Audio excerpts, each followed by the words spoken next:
তায়েফের কথা ভেবে কাঁদে শুধু দোনয়ন, এমন দরদি পেতে কাঁদে মন অনুক্ষণ, কাঁদে মন অনুক্ষণ। ওহুদে দাতাহারা আহমদ যখন লৌহ মাখা কিয়ামতে উঠবে তখন, জিহাদ না করে কিভাবে দেখাবে তুমি চাঁদ চেহারা রূপে অতুল।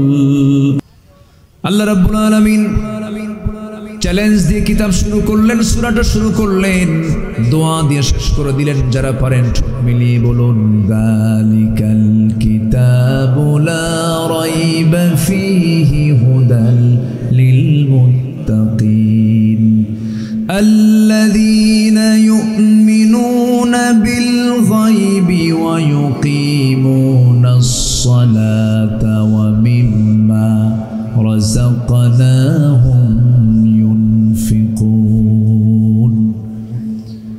আল্লাহ তাআলা শেষের দিকে আবার কি বলছেন, বান্দা তুমি কেমন করে দোয়া করবে, দোয়া শিখিয়ে দিলাম।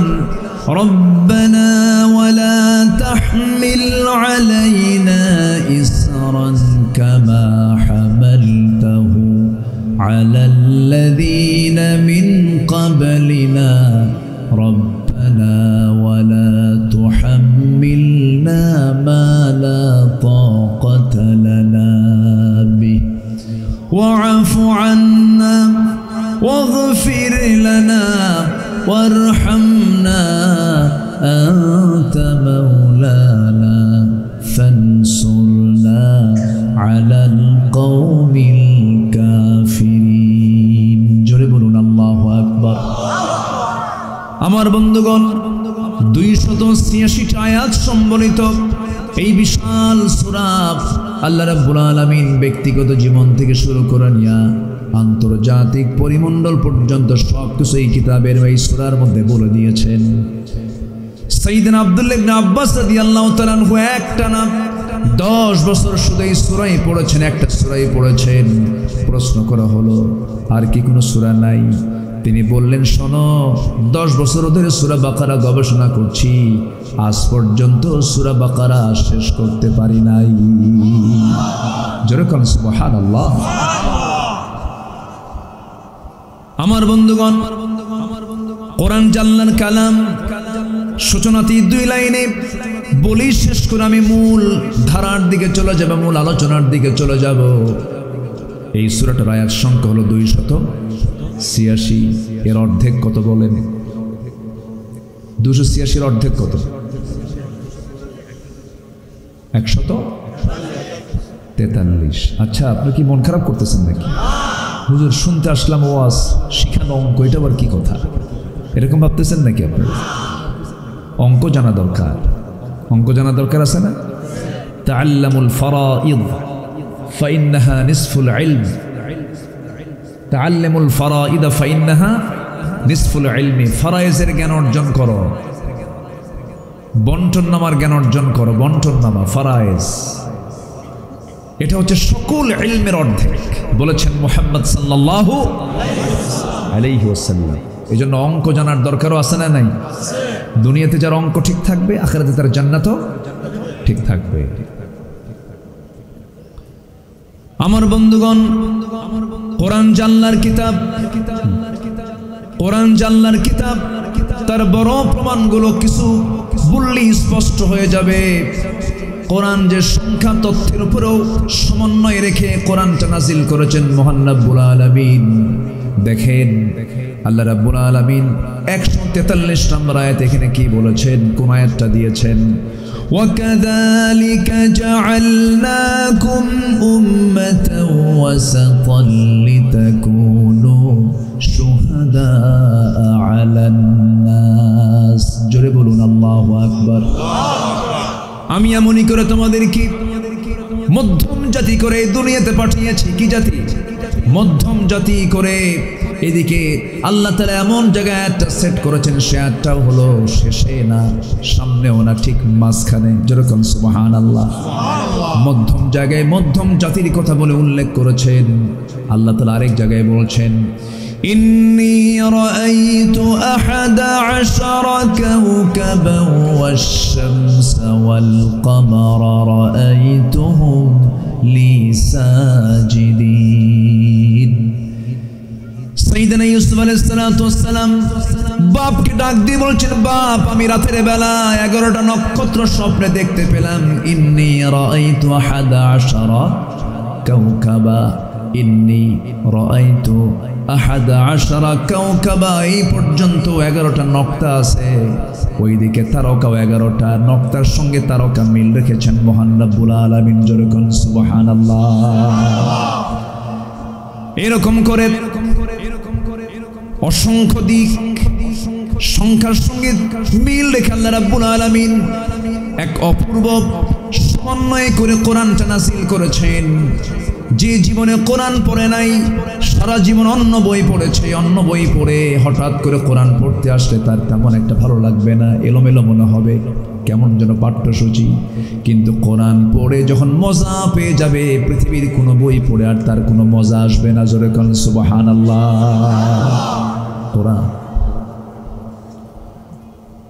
যার শব্দ, যার বাক্য, যার সেটিং, যার ফিনিশিং পৃথিবীর কোনো কিতাবের সাথে কোনো মিল, সেই মহা দরিয়া থেকে কয়েকটা আয়াত আমি তেলাওয়াত করেছি। এখন তো এক জায়গায় 2 দিন 3 দিন 4 দিন ধরে আর মাহফিল হয় না, একদিনই পারমিশন পাওয়া কঠিন। কোরআনের তাফসীর মাহফিলের পারমিশন দেয় বেনামাজিরা, ম্যাক্সিমাম তো তাই, দুঃখ লাগে। 2011, 2012, 2013, 2014 এই সময়গুলোতে আমি দেশের বিভিন্ন জায়গায় এক এক জায়গায় 2 দিন 3 দিন 4 দিন 5 দিন করে মাহফিল করেছি। পাবনার দারুল আমান ট্রাস্ট, উত্তরবঙ্গের গেটওয়ে, সেই ট্রাস্টে আমি একটানা 3 দিন মাহফিল করেছি, 4 থেকে 5 বছর। মাহফিলগুলো হয় না, কোন যেন ফেরেশতা এসে মাহফিল বন্ধ করে দেয়। আল্লাহ তুমি তাদের বোঝার তৌফিক দাও। জোরে বলি আল্লাহুম্মা আমিন। সম্মানিত ভাইয়েরা, সময় তো খুব অল্প, আমাকে সময় দেওয়া যাবে তো ইনশাআল্লাহ? সময় দেওয়া যাবে তো? জোরে বলি ইনশাআল্লাহ।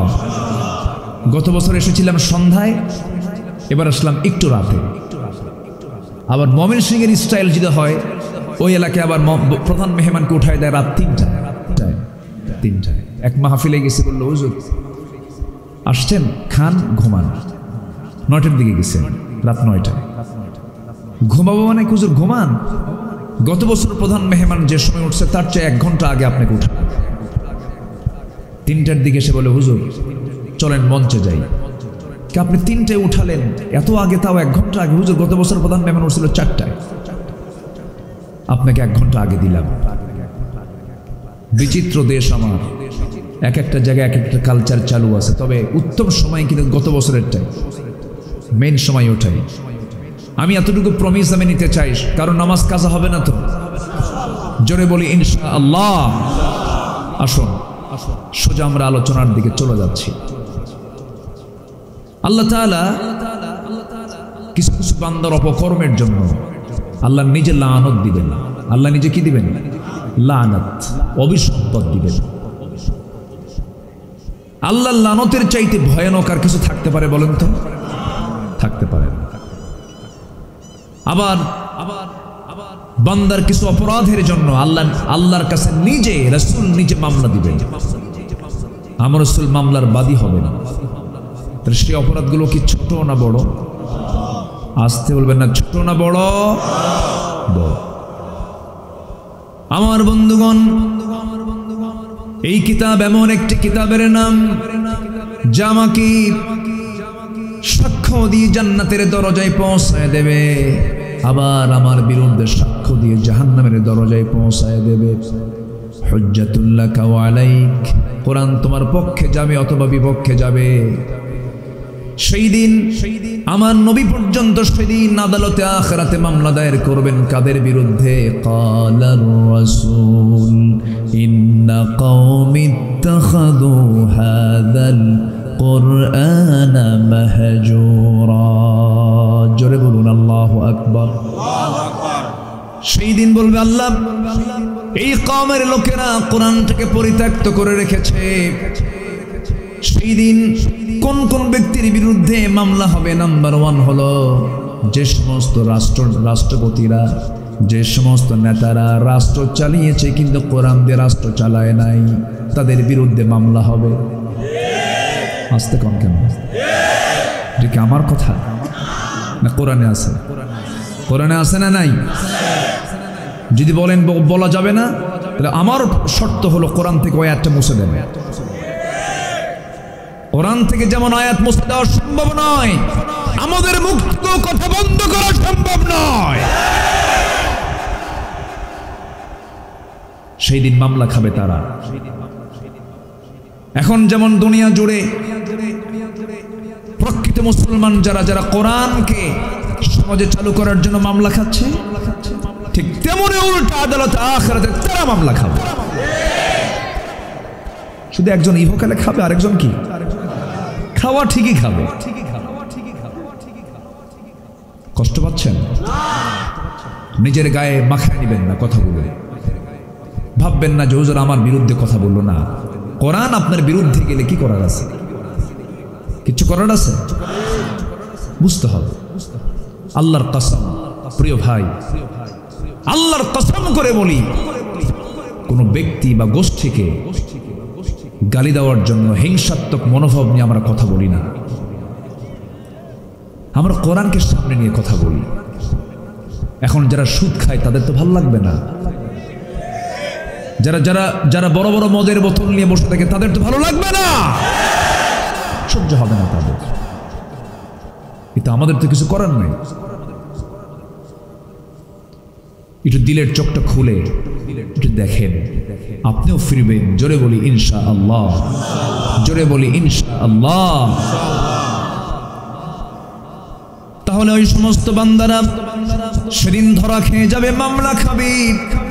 নাম্বার 2, ওই সমস্ত প্রতিষ্ঠানের শিক্ষকগুলো যারা শিক্ষা দিতে নিয়া কোরআনটা বাদ দিয়ে সকল শিক্ষা দিয়েছে কিন্তু কোরআনটা শিখায় নাই, এমন শিক্ষক তো বাংলার জমিনে নাই। আছে? কি শিখায়? Male female transgender. দেখছেন? Male female transgender. ইন্না খালাকনাকুম মিন যাকারিন ওয়া উনসা, আমি তোমাদেরকে সৃষ্টি করেছি নারী এবং পুরুষ থেকে, এর মধ্যে ঢুকাই দিয়েছে ট্রান্সজেন্ডার। রহিম রহিমা, করিম করিমা, হাবিব হাবিবা, শরীফ শরীফা, আর কি? এগুলোই তো।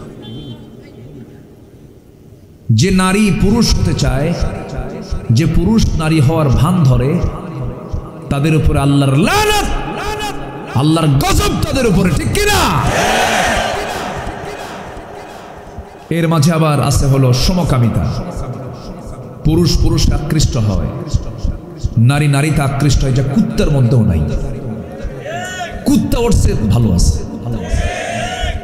ঠিক আছে না? কুকুর কি বিকৃত আচার যৌনাচার করে?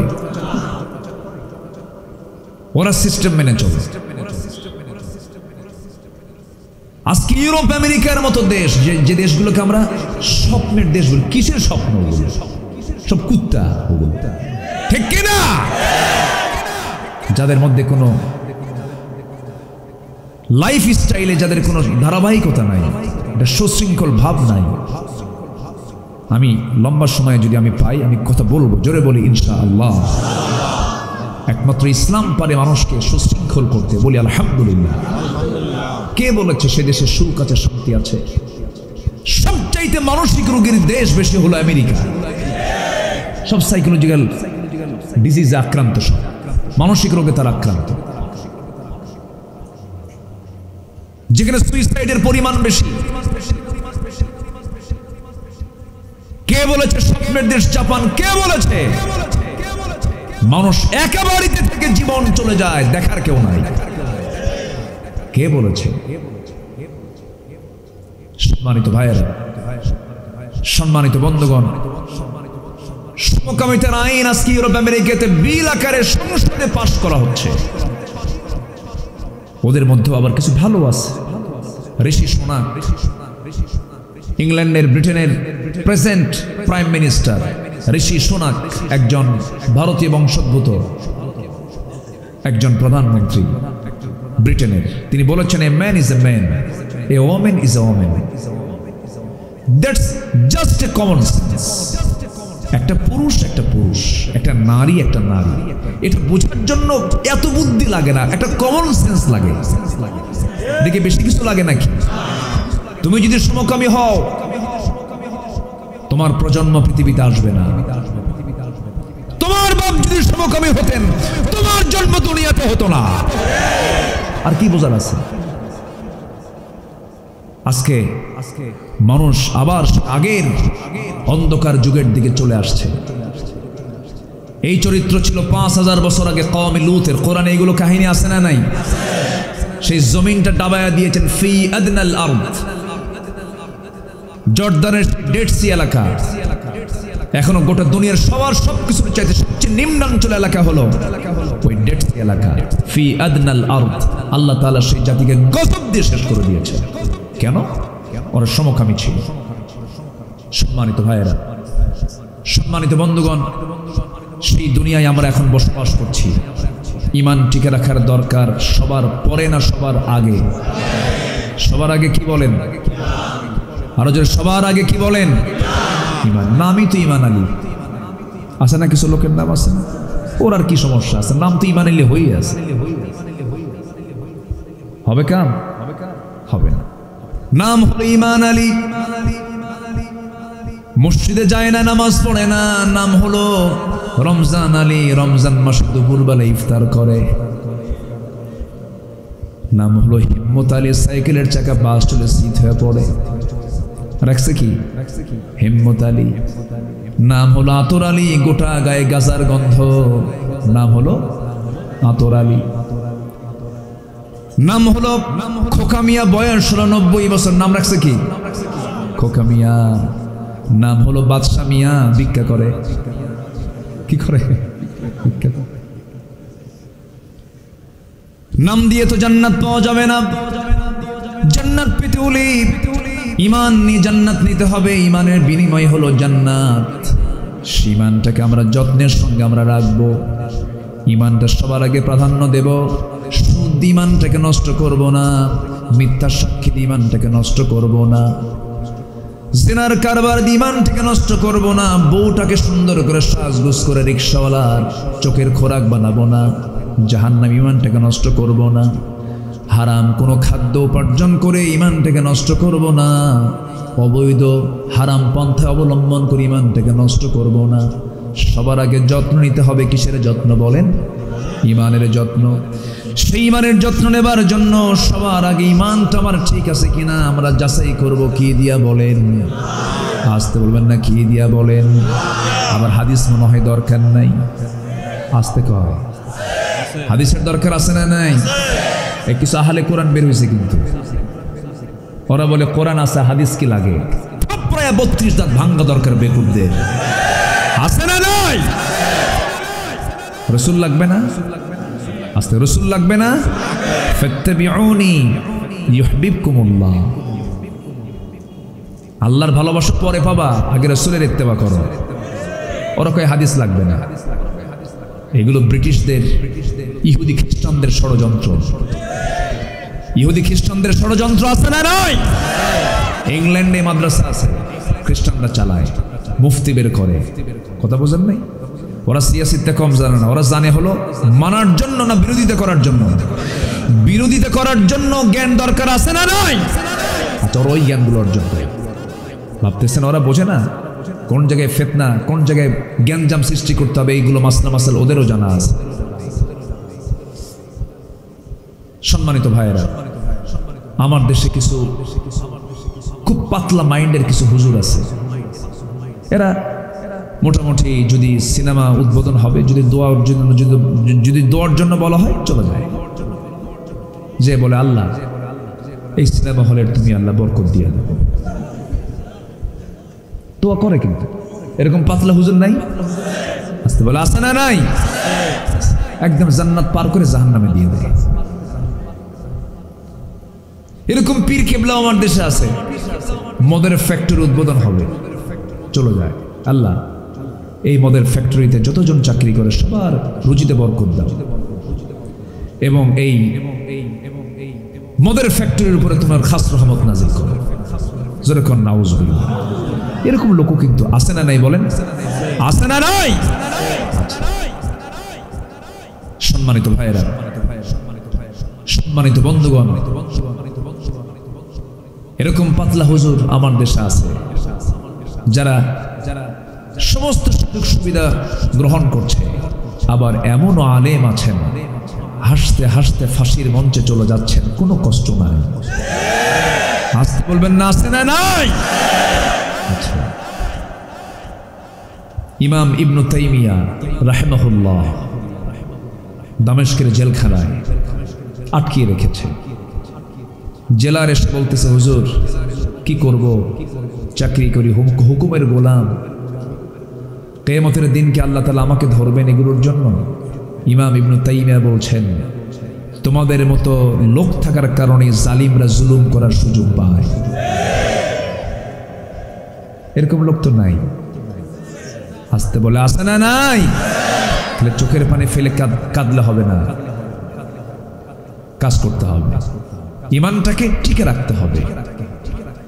যেই কাজ করতে গিয়ে ইমান অস্তিত্বহীন হয়ে পড়ে, যে নেতৃত্ব মানতে গিয়ে, যে হুকুম মানতে গিয়ে ইমান হেরে যায়, সেই নেতৃত্ব সেই হুকুমের আমরা মুখে থুতু মারি, ঠিক কিনা?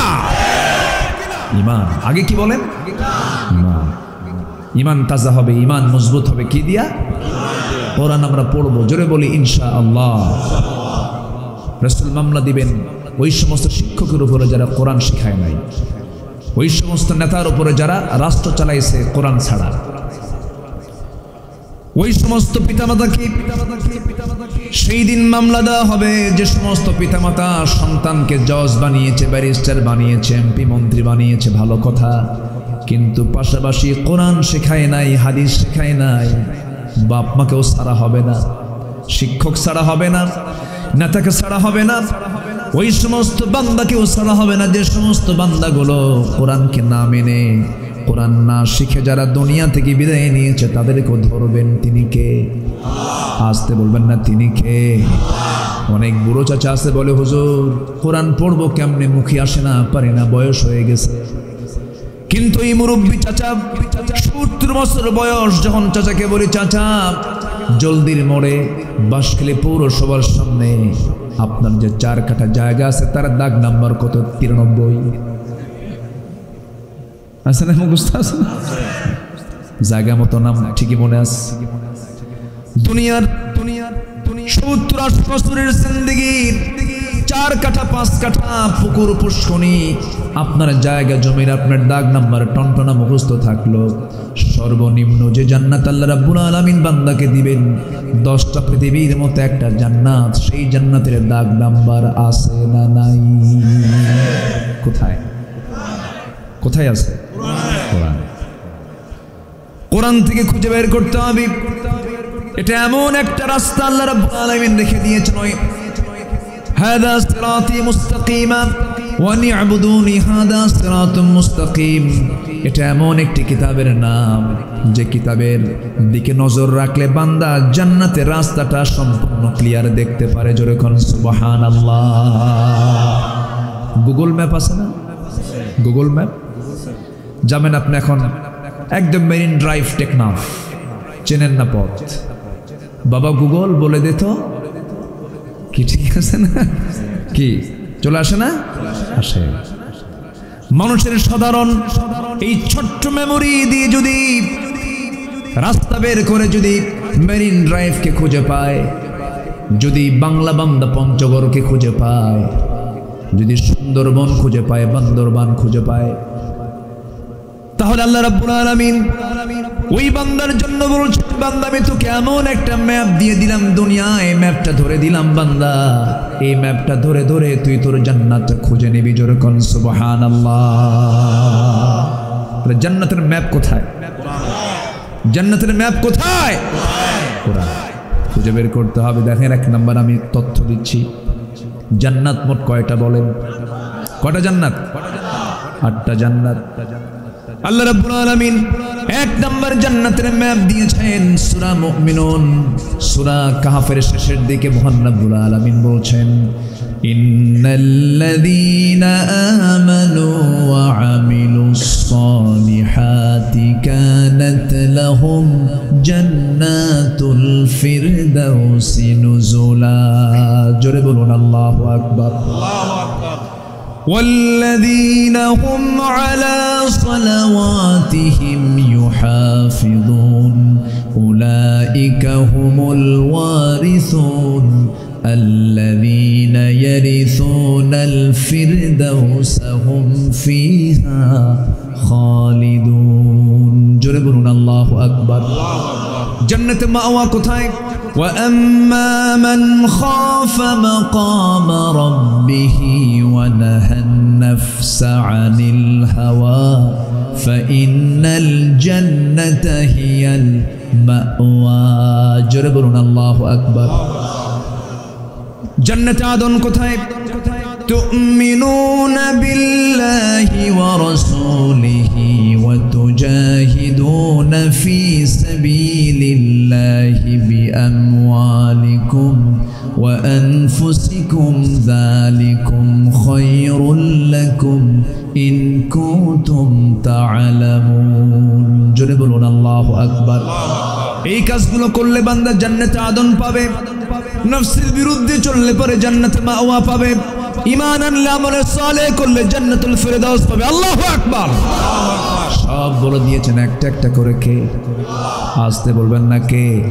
কিন্তু আল্লাহ লানত দিবেন কার উপরে? আল্লাহ রাব্বুল আলামিন সূরা বাকারার 160 নম্বর আয়াতে বলছেন, মূল আয়াতের দিকে যাচ্ছি, ইন্নাল্লাযীনা ইয়াকতুমুনা মা আনজালনা মিনাল বায়িনাতি ওয়াল হুদা মিন বা'দি মা বায়্যানাহু লিন-নাসি ফিল কিতাব উলাইকা ইয়ালআনুহুমুল্লাহ ওয়া ইয়ালআনুহুমুল লাঈনুন। জোরে বলুন আল্লাহু আকবার।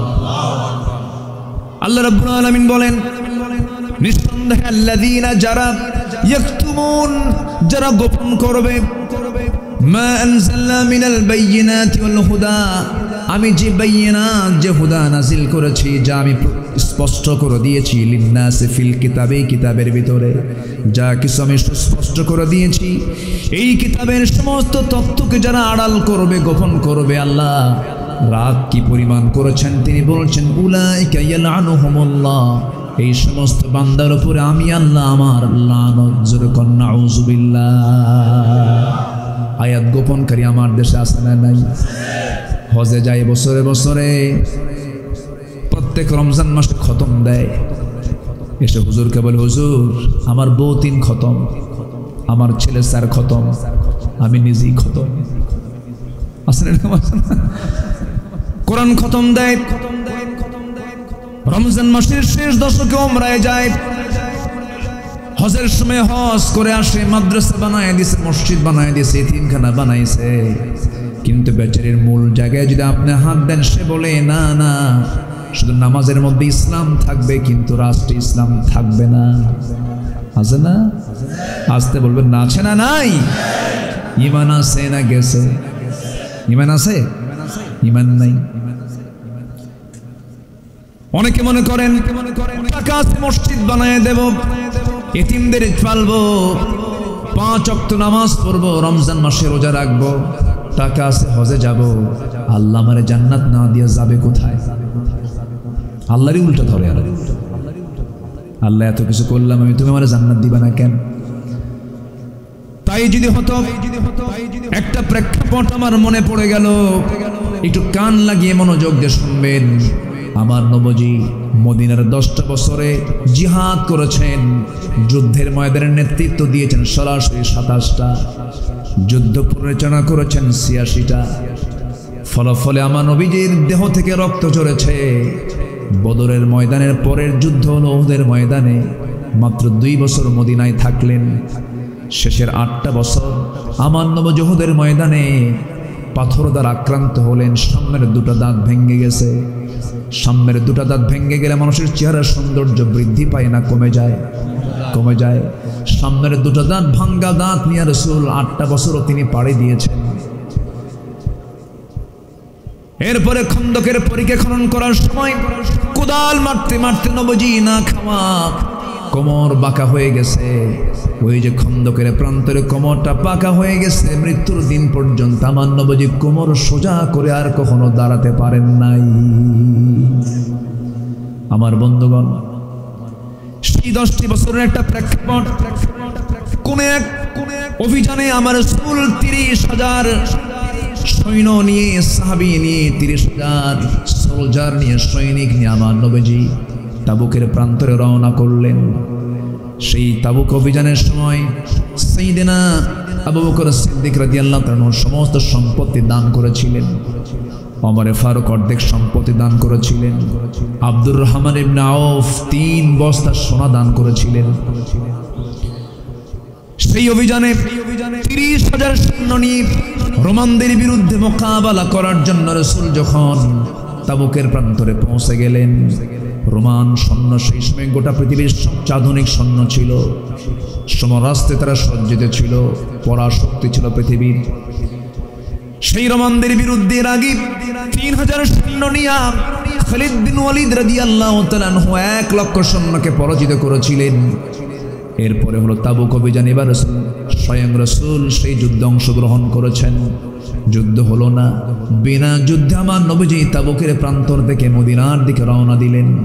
মদিনায় পৌঁছে গেলেন। মদিনায় পৌঁছার পর মসজিদে নববীর মধ্যে রাসূল বসে আছেন। আমার নবীজি সমস্ত বিচার করতেন। কোন জায়গা থেকে বলেন? কোন জায়গা থেকে? মসজিদ থেকে রায় দিয়েছেন। কিছু কিছু জায়গায় লেখা থাকে মসজিদে রাজনৈতিক আলাপ আলোচনা নিষিদ্ধ, মানে রাজনীতি খুব পচা জিনিস। কথা বোঝেন না? এটা বোঝায়। কিন্তু রাজনীতিকে পচানা ভালো। আস্তে কয়, পচানা ভালো। রাজনীতি করেছেন সমস্ত আম্বিয়া কেরাম। আচ্ছা, রাজনীতি না করলে ফেরনের সঙ্গে লাগছে কার? ফেরনের সঙ্গে লাগছে কোন নবীর? তো রাজনীতি না করলে এই রাষ্ট্রপতির সঙ্গে লাগে? হ্যাঁ, আচ্ছা। এরপরে নমরুদের সঙ্গে লাগছে কার? বলেন কোন নবী? ইব্রাহিম আলাইহিস। আচ্ছা, নমরুদ কি সাধারণ মানুষ না নেতা না দেশের প্রধান? দেশের প্রধানের সঙ্গে আল্লাহর নবীর লাগে। ফেরাউনের সাথে মুসার লাগে। নবীর সঙ্গে আবু জেহেলের লাগে। রাজনীতি ছাড়া আসতে কয়, এটাই তো বোঝানো যায় না। আমাদেরকে মাঝে মাঝে বলে, হুজুর আপনি ওয়াজ করবেন, আজকে আকাশের ওয়াজ করবেন আর জমিনের নিচে ওয়াজ করবেন। দুনিয়াটা আমরা দেখে নেব। দেখবে দুনিয়া ওরা, আর আমাদের দেশে ওয়াজ করার জন্য কোথাকার? আকাশ আর দাদি নানি কেমন আছে, আর দুনিয়া নাকি তারা দেখবে। আমি কি ভুল বলছি? আমি কি ভুল বলছি? আমার নবীজি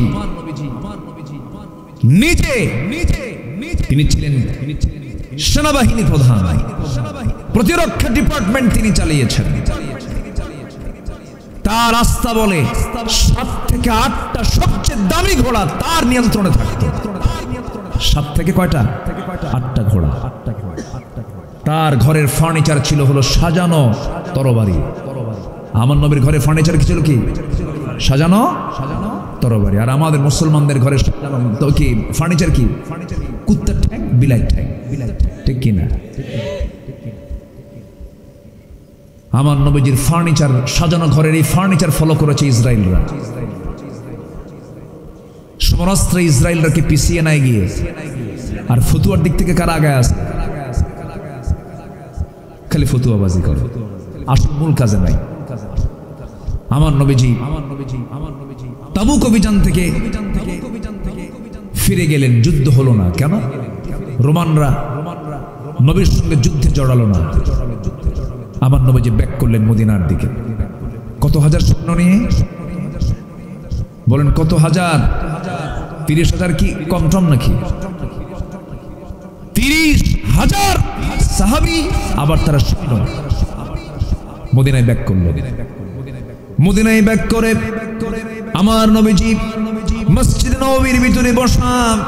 এমন সময় একজন সাহাবী তিনি আস্তে আস্তে হেঁটে হেঁটে নবীর সামনে চলে আসলেন।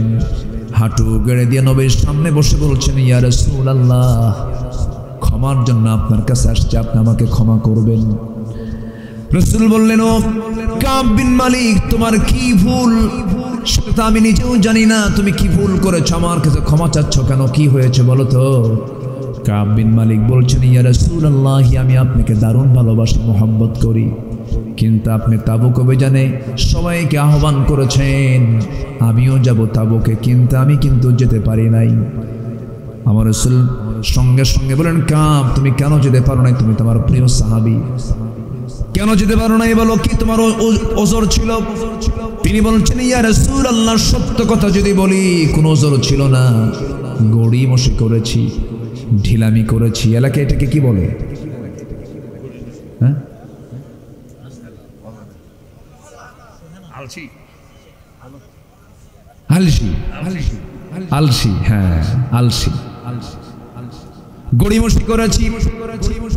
আপনাদের ভাষাগুলো আমার খুব মজা লাগে, আলহামদুলিল্লাহ, ভাষার মধ্যে মজা আছে।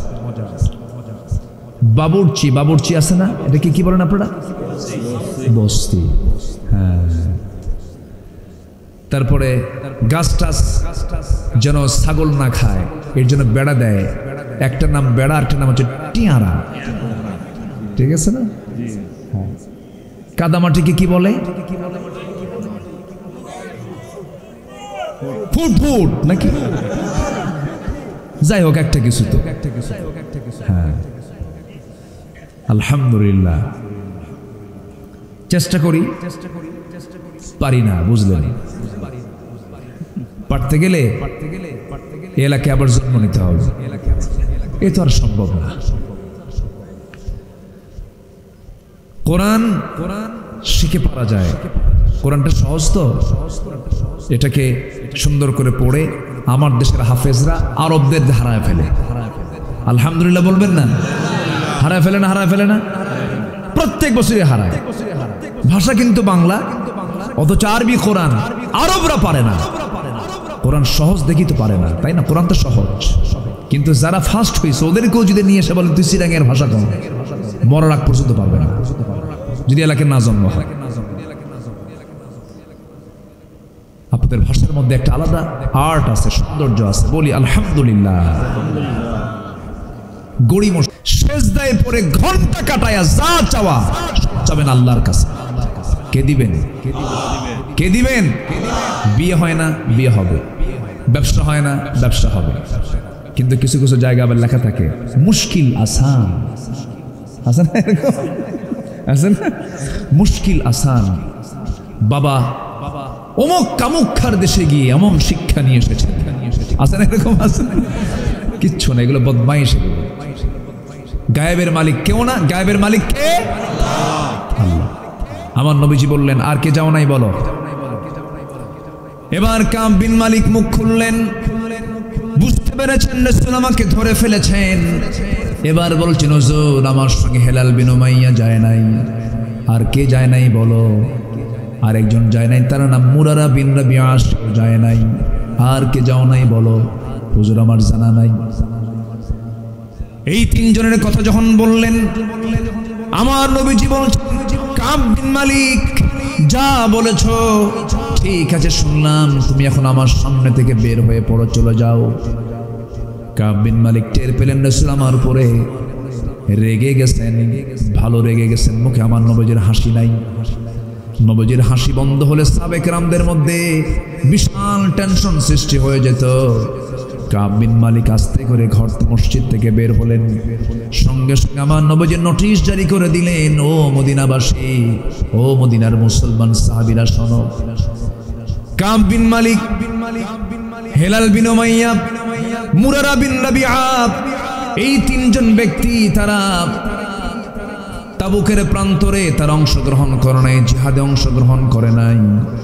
আমি সিদ্ধান্ত দিলাম মদিনার কোন মুসলমান এই তিন ব্যক্তির সঙ্গে খাওয়া দাওয়া, ওঠা বসা, লেনদেন সব কিছু তাদের সঙ্গে বন্ধ করতে হবে, বয়কট। এখন বলেন তো রাসূল কি খুবই সোজা ছিলেন না আইনের ব্যাপারে কঠোর ছিলেন?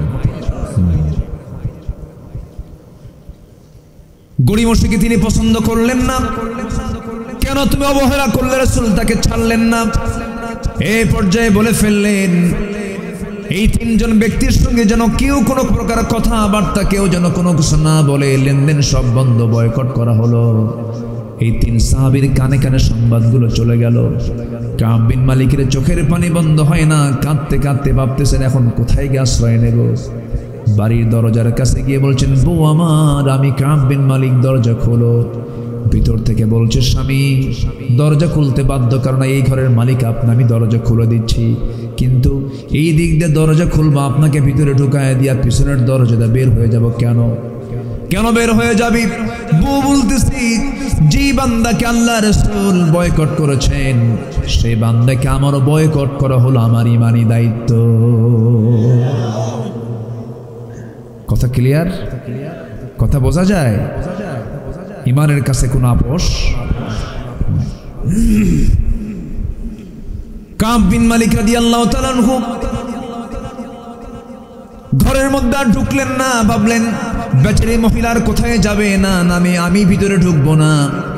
তিনি উঠান করে আবার ঘরের সামনে থেকে বের হয়ে আসতেছেন। সামনে দেখেন ফুটন্ত দুইটা কলিজার টুকরা তার সন্তান, 10 বছর 12 বছরের বাচ্চাগুলো। সন্তানদের দেখে তিনি কেঁদে ফেলে দিয়ে বলছেন, বাজানরা এদিকে আয়, তোদের একটু আদর করি। সন্তানগুলো হাত দিয়ে ইশারা করে বলে, যাব না যাব না, রাসূল নাকি তোমাকে বয়কট করেছেন, তোমার সঙ্গে আমরাও কথা বলবো না। কাব বিন মালিকের কাছে দুনিয়াটা একদম ছোট হয়ে আসলো। আরে আমি কেন গড়িমসি করলাম, আমি কেন গেলাম না? কিন্তু আরেকটা প্রশ্ন আমি করি, যেই অভিযানে গিয়ে যুদ্ধই হলো না, মোকাবেলা হলো না, আবার ওইদিকে 30,000 সৈন্য, মাঝে মাত্র কয়জন নাই বলেন? কি এমন হতো রাসূল তো মাফও করতে পারতেন। যে অভিযানে গিয়ে যুদ্ধই হলো না, 30,000 সৈন্যের মাঝে 3 জন মাত্র যান নাই, রাসূল তো এইদিকে খেয়াল নাও করতে পারতেন, কিন্তু রাসূল অ্যালার্ট হয়ে গেলেন না, অবহেলা করার কোনো সুযোগ নাই। এখানে উম্মতের জন্য শিক্ষা আছে না নাই বলেন? আচ্ছা, একটু মনোযোগ দিয়ে কতগুলো শুনবেন, কেন আল্লাহ তাআলা সাহাবে কেরামকে দিয়ে এগুলো ঘটিয়েছেন, যেন ইমানদার বান্দারা এগুলো থেকে শিক্ষা নেয়। আমার বন্ধুগণ, হেলাল বিন উমাইয়ার বয়স 70 বছর। কত বছর? 70 বছরের বুড়া মানুষ, আমার নবীর চাইতে বয়সে বড়। হেলাল বিন উমাইয়া রাদিয়াল্লাহু তাআলা আনহু যখন তার কানে সংবাদ চলে গেল, হেলাল বিন উমাইয়া রাদিয়াল্লাহু তাআলা আনহু ঘরের মধ্যে ঢুকলেন। ঘরের মধ্যে ঢুকে শক্ত একটা দড়ি তার হাতের মধ্যে নিলেন। শক্ত দড়ি হাতের মধ্যে নিয়া ছুটে চললেন মদিনার মসজিদের সামনে। মদিনার মসজিদের সামনে গিয়া একটা খুঁটির সাথে দড়িটা বাঁধলেন। দড়ি বেঁধে নিজের স্বেচ্ছায় দুটো হাত দড়ির সঙ্গে হাতটা লাগায় দিলেন, স্বেচ্ছায় তার হাতটা বেঁধে ফেললেন। বেঁধে বারবার নিজেকে ধিক্কার দিয়ে বলছে, হেলাল রে, তোর মতো অভাগা বান্দা এই দুনিয়াতে নাই যার বিরুদ্ধে রাসূল বয়কটের ডাক দিয়েছে। খাওয়া বন্ধ, ঘুম বন্ধ, সব কিছু বন্ধ হয়ে গেছে। সাহাবীরা নামাজের সময় সামনে দিয়ে হেঁটে হেঁটে চলে যায়। হেলাল বারবার সালাম দেয়, কোনো সাহাবীর সালামের জবাবটা পর্যন্ত নেন না। হেলাল বিন উমাইয়ার কলিজা ফেটে যায়, কাব বিন মালিকের কলিজা ফেটে যায়। আমার নবী বড় কষ্ট পাচ্ছেন।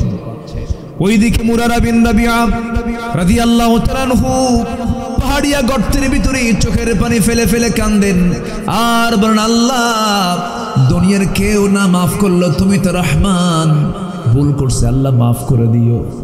আল্লাহ তোমার কাছে তওবা করে ফিরে আসতেছে, ইল্লাল্লাযীনা তাবু, একটু পরে আসবে। আল্লাহ ভুল করেছে, আমাকে মাফ করে দিও, আমাকে মাফ করে দিও আল্লাহ। এমন করে তারা রোনাজারি করতে লাগলেন। বেশ কিছুদিন সময় চলে গেল। এই তিনটা ব্যক্তি আমার নবীর সাহাবী, যারা একটু গড়িমসি করে জিহাদের ময়দানে অংশগ্রহণ করতে তারা গড়িমসি করেছেন, তারা যেতে পারেন নাই। এই তিনজন ব্যক্তি, তিনজন সাহাবী চোখের পানি ফেলে ফেলে তওবা করলেন। বিশ্বের কোনো দরবার মাফ করে নাই, নবীজিও মাফ করেন নাই, কিন্তু আরশের মালিক মহান রব্বুল আলামিন তাদের তওবা কবুল করে নিয়েছে। আয়াত নাজিল হয়ে গেল। আয়াত যখন নাজিল হলো, এই তিন ব্যক্তির শানে যখন আয়াত নাজিল হলো, ওয়ালা সালাসাতিল্লাযীনা খুল্লিফু, এই আয়াতের যখন জিবরিল আমিন এসে যখন রাসূলের সামনে আয়াতটা তেলাওয়াত করলেন, নবীজির আনন্দ দেখে কে নবীজি মসজিদে নববীর ভিতর থেকে দাঁড়ায় গেছেন। দাঁড়ায় গিয়ে বলছেন, সাহাবীরা শোনো, আমি তিনজন ব্যক্তিকে মাফ করি নাই, কিন্তু আমার আল্লাহ তিন ব্যক্তিকে মাফ করে দিয়েছে। বয়কটটাকে আমরা উঠায় নিলাম। জোরে বলেন সুবহানাল্লাহ, জোরে বলে সুবহানাল্লাহ। আমার নবীজি বলছেন, ও ওমর, আমার কাব বিন মালিক কোথায় রে? তাড়াতাড়ি আমার সামনে ডেকে আনো। কাব বিন মালিকের ঘরের সামনে গিয়ে ওমর ফারুক বলছেন, কাব বিন মালিক বাড়িতে আসো নাকি? আল্লাহ তোমার তওবা কবুল করে নিয়েছেন। কাব বিন মালিক রাদিয়াল্লাহু আনহু নাই, ভিতর থেকে বউ বলতেছে, যে লোকের খবর আল্লাহ নেন না, রাসূল নেন না, সেই লোকের খবর আমি তার বউ নেই না। দেখেন কোথাও মনে হয়ে আছে কাব বিন মালিকের স্ত্রী, আল্লাহ তাআলা তাদের তওবা কবুল করে নিয়েছেন। খুঁজে খুঁজে বের করে কাব বিন মালিককে, হিলাল বিন উমাইয়াকে, মুরারা বিন রাবিয়া রাদিয়াল্লাহু আনহু, এই তিনজনকে নিয়ে রাসূলের সামনে হাজির করা হলো। সবচেয়ে বেশি খুশি হয়েছেন আমার নবী মুহাম্মদ সাল্লাল্লাহু আলাইহি ওয়াসাল্লাম। এখান থেকে আমি একটা প্রশ্ন করতে চাই, সবাই শুনবেন। এই তিন সাহাবীর কি নামাজের কোনো অভাব ছিল নাকি? আসতে বলে অভাব ছিল নাকি? দান সদকার কোনো অভাব ছিল নাকি? নবীর প্রতি মুহাব্বতের কোনো ঘাটতি ছিল নাকি? কোনো কিছুর তো ঘাটতি ছিল না। শুধুমাত্র জিহাদকেও তিনি বিশ্বাস করেছেন, তারা সব কিছু ঠিক ছিল, সবই ওকে ছিল। একটু গড়িমসি করেছেন, একটু অবহেলা করেছিলেন, যাব এই তো যাওয়া হয় নাই। এই জন্য যদি এই তিন ব্যক্তির পিছনে যদি নবীজির এমন ভূমিকা হয়, আমার বন্ধুগণ, আল্লাহর জমিনে দিন কায়েমের সংগ্রাম করতে গিয়া, আল্লাহর বিধানকে সমাজে প্রতিষ্ঠিত করতে গিয়া কোনো কিছুর গোপনীয়তা করলে কি আল্লাহ তারে মাফ করবেন নাকি? আসতে বলবেন না, মাফ করবেন নাকি? আল্লাহ বলছেন, যারা এরকম করবে, উলাইকা ইয়ালআনুহুমুল্লাহ, এদের উপরে আমি আল্লাহ আমার লানত। যেরকম নাউযুবিল্লাহ। সেই লানত থেকে বাঁচার জন্য আল্লাহর কালামের বা দিয়ে শুরু হয়েছে, সিন দিয়ে শেষ হয়েছে। সূরা ফাতিহার বাব, সূরা নাসের সিন। এই যে কোরআন শুরু এবং শেষ পর্যন্তের মধ্য থেকে একটা আয়াত কেন, একটা শব্দ কেন, একটা হরফ যদি কেউ অস্বীকার করে, না মানতে চায়, তার ঈমান আছে গেছে, চলে গেছে। এই জন্য আল্লাহর কালামকে অস্বীকার করার কোনো সুযোগ নাই, গোপন করার কোনো সুযোগ নাই, আড়াল করার কোনো সুযোগ নাই, অবহেলা করার কোনো সুযোগ নাই। এই কথা একটা বারের জন্য বলা যাবে না, এই আয়াত এখন চলবে না, এই যুগে কোরআন চলবে না, এই জাতীয় কথা বললে ঈমান থাকবে না, চলে যাবে। মহান রব্বুল আলামিন আরেকটা আয়াত, এই আয়াত আমাকে দারুণ ভাবিয়ে তোলে। কি রাগ করলে পরে আল্লাহ তাআলা এই কথাটা বলতে পারেন? আল্লাহ তাআলা বলছেন, ইন্নাল্লাযীনা কাযযাবু বিআয়াতিনা ওয়াস্তাকবারু আনহা লা তুফাত্তাহু লাহুম আবওয়াবুস সামা ওয়ালা ইয়াদখুলুনাল জান্নাহ ولا يدخلون الجنة حتى يلج الجمل في سم الخياط وكذلك نجزي المجرمين جربون الله أكبر سورة الأعراف آيات نمبر 40 আল্লাহ রাব্বুল আলামিন বলেন, যে সমস্ত বান্দাগুলো আমার আয়াতকে মিথ্যা প্রতিপন্ন করবে, মিথ্যা ঘোষণা করবে, অহংকার দেখাবে, তাদের জন্য আসমানের দরজাই খোলা হবে না, আসমানের দরজাই খোলা হবে না, এবং তারা কখনো ওয়ালা ইয়াদখুলুনাল জান্নাতা, তারা কখনো জান্নাতে প্রবেশ করবে না। কেমন করে? যেমন করে একটা সূঁচের ছিদ্র পথে উট প্রবেশ যেমন অসম্ভব, এই সমস্ত বান্দার জন্য আল্লাহর জান্নাতে যাওয়া তেমনই অসম্ভব। জোরে কর নাউযুবিল্লাহ। আল্লাহ তাআলা কি পরিমাণ রেগে গেলে এই জাতীয় কথা বলতে পারেন। এই জন্য আল্লাহর কালাম যা বলেছে আমার মুখ থেকে তাই বলতে হবে, আমার জীবনে তাই বাস্তবায়ন করতে হবে। এটা কার অর্ডার? আসতে বলবেন না, কার অর্ডার? আল্লাহর অর্ডার। এরপর আল্লাহ বলছেন, শোনো, আয়াত শেষ হয়েছে, কিন্তু আল্লাহ রাব্বুল আলামিন এখানে কথা শেষ করেন নাই। ইল্লা তবে তারা লানত মুক্ত হবে, আমার লানত থেকে তারা মুক্ত হবে। ইল্লা আল্লাযীনা, যারা, কি বিরক্ত হচ্ছেন নাকি আপনারা? আলোচনা চালিয়ে যাই, জোরে বলি ইনশাআল্লাহ।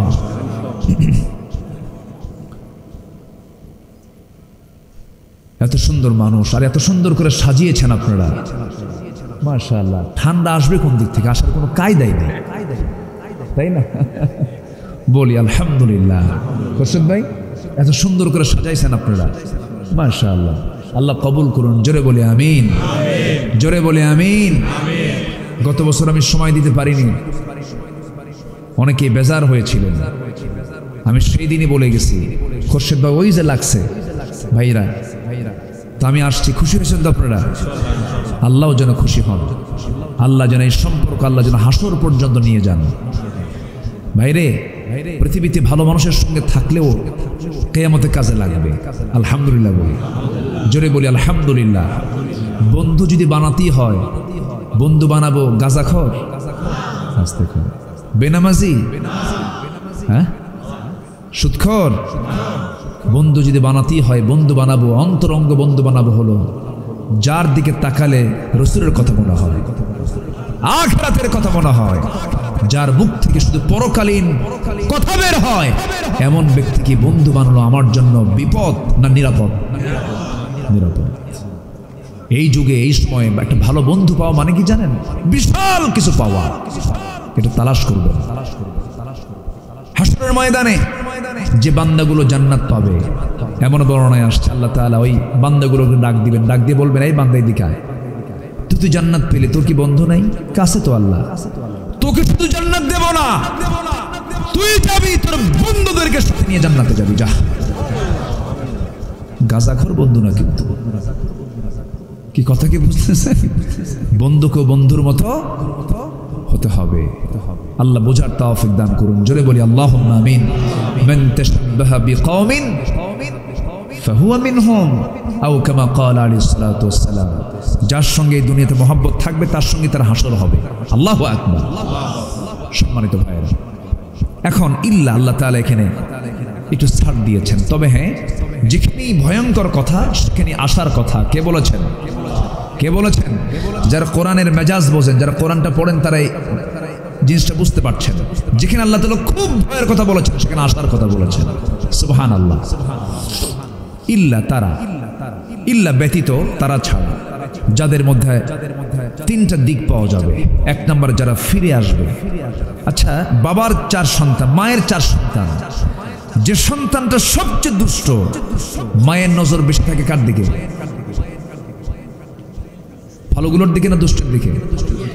পক্ষ নেয় কার? ওই দুষ্টুর দিকে পক্ষ নেয়। এটা কিন্তু মাদের বৈশিষ্ট্য, ঠিক আছে?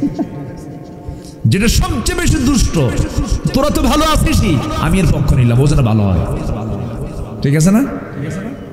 তা আল্লাহ তাআলা এই দুনিয়াতে যেগুলো দুষ্ট বান্দা, খুব বদমাইশ যেগুলো, আল্লাহ চেষ্টা করেন, বাহানা খোঁজেন, একে কেমনে ভালো করা যায়। সুবহানাল্লাহ বলবেন না? ইল্লা, আল্লাহু আকবার। কত ভয়ঙ্কর কথা বলে আল্লাহ বলছেন ইল্লা, তবে তারা ছাড়া, আল্লাযীনা তাবু, যারা আকাম কুকাম করেও আমার দিকে যারা ফিরে আসবে, আমি মাফ করে দেব।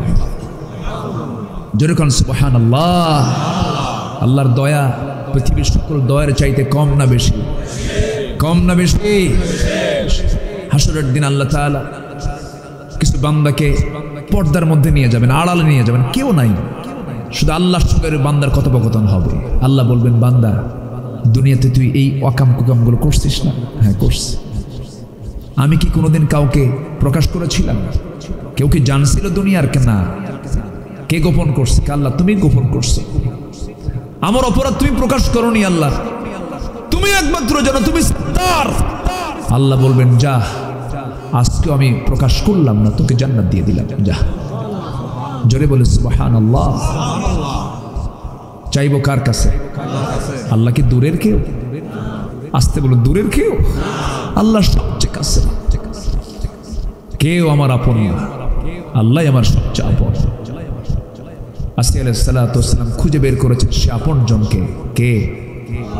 আল্লাহকে আসিয়া বের করেছেন। এই জন্য আসিয়ার নাম স্বর্ণাক্ষরে কোরআনে আছে না? নাই? আছে। স্বামীটা সাধারণ কোনো ব্যক্তি না, মিশরের একজন রাষ্ট্রপ্রধান, রাষ্ট্রপতির একজন বউ হচ্ছেন আসিয়া আলাইহিস সালাতু ওয়াস সালাম। রাষ্ট্রপতি বড় না রাষ্ট্রপতির বউ বড়? বলেন। বইয়ের কথা রাষ্ট্রপতিরও শোনা লাগে, রাষ্ট্রপতিও ভয় করে বউকে। কথা বোঝেন নাই? এই বউরে আপনারা ভয় করেন না? কিছু ভয় না। বউরে ভয় করে না কোন পুরুষ? সবাই ভয় করে বউরে। ভয় না করলে সংসার হবে না তো। বউ ভয় করে, স্বামীও ভয় করে। ভয় মানে কি? সম্মান। ভয় মানে কি? বোঝেন নাই তো কথা।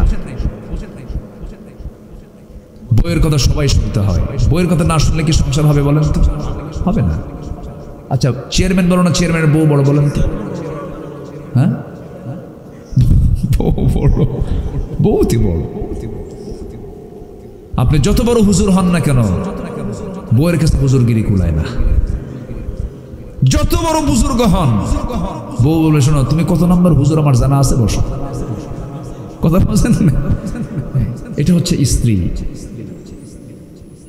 তারা খুব আপন হয়। স্ত্রীকে আপন করে নিতে হয়। আপন করে নিয়েছেন মুহাম্মদ সাল্লাল্লাহু আলাইহি ওয়াসাল্লাম। আমার নবীর পরিবারেও যে গন্ডগোল লাগেনি তা না, লেগেছে, কিন্তু আমাদের মতো না, খ্রিস্টা মার্কা না, একদম ওলট পালট না, ব্যালেন্স ছিল। মতের অমিল থাকতেই পারে। একদিন আম্মা জান আয়েশা বলছেন, হুজুর, রাসূলকে বলছেন, ইয়া রাসূলুল্লাহ, আপনার বিরুদ্ধে বিচার ডাকবো আমি। দেখছেন, কথা শুনতেছেন আপনি? আপনার বিরুদ্ধে বিচার আছে। রাসূল বললেন, বিচার ডাকবে, বিচারককে? ওমরকে ডাক দেই? না না না না, ওনাকে ডাকা যাবে না। কাকে? আব্বাকে ডাকেন। কাকে ডাকেন? আব্বা, মানে সাইয়েদনা আবু বকর সিদ্দিক রাদিয়াল্লাহু আনহু, তাকে ডাকেন। আচ্ছা ঠিক আছে, ডাকতেছে। যখন শুনছেন মেয়ে আমার নবীর বিরুদ্ধে বিচার ডাকছে, বলেন তো,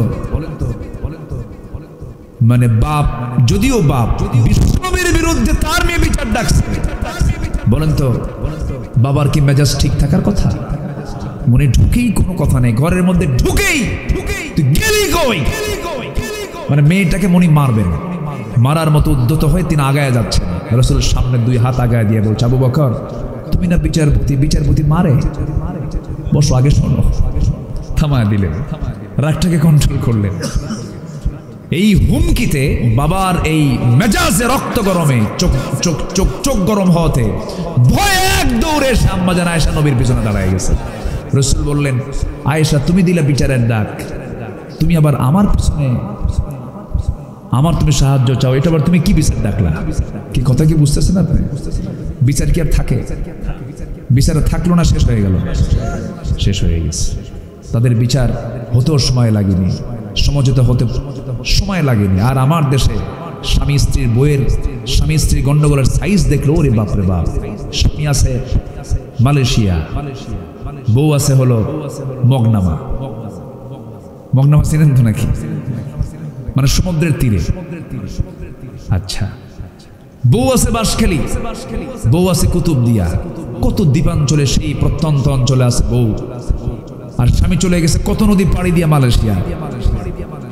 ভিডিওতে কথা বলতে বলতে উঠছে রাগ, রাগের ঠেলায় কয়, মোবাইলও ভাঙলাম, তোরও সারলাম। আছে না নাই? মোবাইলও ভাঙ্গা তালাক দিয়ে আমাদের ফোন দিয়ে বলে হুজুর কাম তো সারছি। কি হয়েছে? হুজুর তালাক দিছে। কিভাবে? হুজুর 100 তালাক। কত তালাক দিছে? তালাক কি 100 আছে? মানে রাগের ঠেলায় যত আসছে বার, যতবার আসছে বলছে হুজুর তালাক তো দিলাম, হুজুর এখন তো আমার চোখে পানি। কেন? হুজুর মায়া লাগে। তুমি তালাক দিলা কেন? হুজুর খুব রাগ উঠছে। হুজুর একটা ফতুয়া, কি রাগে মাথায় তালাক দিলে কি তালাক হয়? দেখছেন আবার ফতুয়া জানতেছে। আচ্ছা তালাক কি মোহাব্বত করে কেউ দেয়? শোনা রাগ কইরো না, আসো তোমারে না তালাক দিলাম, এরকম করে তালাক দেয় কেউ? বলে আচ্ছা তালাকটা কি মোহাব্বত থেকে না রাগ থেকে না ঘৃণা থেকে? ঘৃণা থেকে। অসংখ্য পরিবার আছে তালাকের সম্পূর্ণ বাস্তবতা কমপ্লিট, এরপরও তারা স্বামী স্ত্রীর মতো সংসার করছে, হচ্ছে রীতিমতো জেনার সংসার। আছে না নাই? এরকম রাগ করা যাবে না। আমার নবীজি তার স্ত্রী ছিল একাধিক, কিন্তু কখনো গন্ডগোল লেগেছে, স্থায়ী হয়েছে এমন কোন রেকর্ড নাই আমার নবী মুহাম্মদ সাল্লাল্লাহু আলাইহি ওয়াসাল্লামের জীবনে। আল্লাহ সবাইকে মানার তৌফিক দান করুন, জোরে বলি আমিন। কথায় কথা বাড়ে। কিন্তু আসিয়ার স্বামীটা ছিল কে? বলেন কে ছিল? এখানে কি ব্যালেন্স আছে? এখানে কোনো ভারসাম্য নাই। আসিয়া আলাইহিস সালাতু ওয়াস সালাম ফিরআউনের ঘরে থাকলেন, কিন্তু ঈমানটাকে টিকে রাখলেন। এইদিকে মুসলিম পরিবারের মেয়েরা মুসলমানদের বউ হওয়ার পর ঈমানটাকে টিকে রাখতে পারে না। আসিয়া আলাইহিস সালাতু ওয়াস সালামকে আল্লাহ রাব্বুল আলামিন কোরআনের মধ্যে তাকে স্বর্ণাক্ষরে উপস্থাপন করলেন। কেন? আসিয়া স্বামীকে আগে দাম দেন নাই, সন্তানদের দাম দেন নাই, আত্মীয় স্বজনকে দাম দেন নাই, ক্ষমতাকে দাম দেন নাই, পদ পদবীকে দাম দেন নাই, সামাজিক মর্যাদা দাম দেন নাই। সবার আগে তিনি দাম দিয়েছেন, সবচেয়ে কাছে আপন করে নিয়েছেন তিনি আমার কে? আল্লাহকে। ফেরাউন বলল, আসিয়া শুনলাম তুমি নাকি কালেমা পড়েছো, ঈমান এনেছো। আসিয়া আলাইহিস সালাতু ওয়াস সালাম বললেন, স্বামী আমার আপনি শুনবেন কেন? আপনি দেখেন না আশহাদু আল্লা ইলাহা ইল্লাল্লাহ, এই কথা বলার সঙ্গে সঙ্গে ফেরাউন বলছে, আসিয়া তুমি কি জানো আমার পদ পদবীর কথা? আমার এই রাষ্ট্রের আমি হলাম রাষ্ট্রপ্রধান। তুমি যদি এমন করে মুসাকে বরণ করে নাও, মুসাকে গ্রহণ করে নাও, আমার সম্মানটা কোথায় থাকে, কেমন করে থাকে? সব তো ধ্বংস হয়ে যাবে। আসিয়া আমি তোমাকে একটা বারের জন্য বলি, আমার দিকে তাকায় হলেও তুমি ঈমানটা ছেড়ে দাও। আসিয়া বলছেন, আমার স্বামী আপনি আমাকে অন্য কোনো কথা বলবেন মাথা পেতে নেব, ঈমানের কাছে কোনো আপোষ চলবে না। আমার স্বামীকে আপনি যদি আমাকে টুকরো টুকরো করে দুনিয়া থেকে বিদায় করে দেন, আল্লাহর দিন থেকে, আমার আল্লাহ থেকে আপনি আমাকে এক চুল পরিমাণ সরাতে পারবেন না। ফেরাউন বলল, আসিয়া শোনো, তুমি কি জানো এটার ফলাফল কি হতে পারে? আসিয়া বলছে, স্বামী আমার এটার ফলাফল এটাই হতে পারে, আমার মৃত্যু হবে, আমি আমার আল্লাহর কাছে চলে যাব। ফেরাউন বলে ফেলল, আসিয়া আমার একজন দাসী আছে, সে ওনাকে কালেমা পড়েছে, দেখো আমি তাকে কি করি। চোখের সামনে ধরে এনে সেই দাসীটার হাতের মধ্যে পায়ের মধ্যে পেরেক ঢুকানো হলো, 4 হাত পা 4 দিকে বেঁধে ফেলা হলো, আটকে ফেলা হলো, একটা করে অঙ্গহানি করা হয়। আর বলা হচ্ছে, ফেরাউন বলতেছে, আসিয়া এখনো সময় আছে, কি করবা বলো? আসিয়া বলছেন, আমার স্বামী আমার একটা কথা জেনে রেখে দিবে, আমার প্রতি অত্যাচার যত বাড়বে আমার ঈমান তত পাকা হয়ে যাবে। শেষ পর্যন্ত আসিয়াকে ধরা হবে, জল্লাদ রেডি করা হলো। ও ফিরাউন ও হামান, হামান পর্যন্ত পরামর্শ দিয়ে ফেললো, ফেরাউন রে তোমার বুকের শত্রু বড় শত্রু, আসিয়াকে দুনিয়া থেকে বিদায় করে দাও। ঈমান এনে ঈমান আনার পথে যত বাধা এসে থাকে, সমস্ত বাধাগুলো আসিয়া আলাইহিস সালাম সমস্ত বাধাকে অতিক্রম করেছেন। ব্যক্তিগতভাবে পারিবারিক বাধা, সামাজিক বাধা, রাষ্ট্রীয় বাধা, ধনাঢ্য শ্রেণীর বাধা, সব বাধাকে তিনি ডিঙ্গালেন। সব বাধা ডিঙ্গে ঈমানের উপর তিনি অটল থাকলেন। এক পর্যায়ে ফেরাউন হাতের ইশারা দিয়ে দিল, জল্লাদ করাতটা তার মাথায় লেগে ফেললো, দুই টুকরা করে দুনিয়া থেকে বিদায় করে ফেলবে। এমন সময় আসিয়া আল্লাহকে এত কাছে টানলেন রে, এমন দোয়া পৃথিবীর কোনো নারী কোনো পুরুষ দোয়া করতে পারে নাই, যে দোয়াটা আল্লাহ তাআলা পছন্দ করে কোরআনে ঢুকায় দিয়েছেন। সেই দোয়াটা হলো রব্বি বিনিলি ইনদাকা বাইতান ফিল জান্নাতি ওয়া নাজ্জিনি মিন ফিরআউনা ওয়া আমালিহি। আল্লাহ রব্বি বিনিলি, তুমি আমার জন্য বানায়া দাও, ইনদাকা তোমার কাছে, বাইতান একটা ঘর, ফিল জান্নাহ জান্নাতের মধ্যে, তুমি আমার জন্য একটা ঘর বানাবে। আমার বেশি ঘর লাগবে না, ছোট্ট ঘর হলেও চলবে, কিন্তু সেই ঘরটা হওয়া চাই আল্লাহ ইনদাকা, তোমার ঘরের দেওয়ালের সাথে। জোরে কোন সুবহানাল্লাহ। ওয়ানাজ্জিনি মিন ফিরআউন, ফিরআউন থেকে তুমি আমাকে বাঁচাও, ওয়া আমালিহি, তার দুষ্কর্ম থেকে তুমি আল্লাহ আমাকে বাঁচাও। এই কথা বলে আসিয়া আলাইহিস সালাতু ওয়াস সালাম দুনিয়া থেকে বিদায় নিলেন। দুই টুকরা করে দুনিয়া থেকে বিদায় করা হলো। আসিয়া দুনিয়া থেকে বিদায় নিয়ে কাকে বন্ধু বানায়া চলে গেলেন? আসতে বলবেন না, কাকে বন্ধু বানায় চলে গেলেন?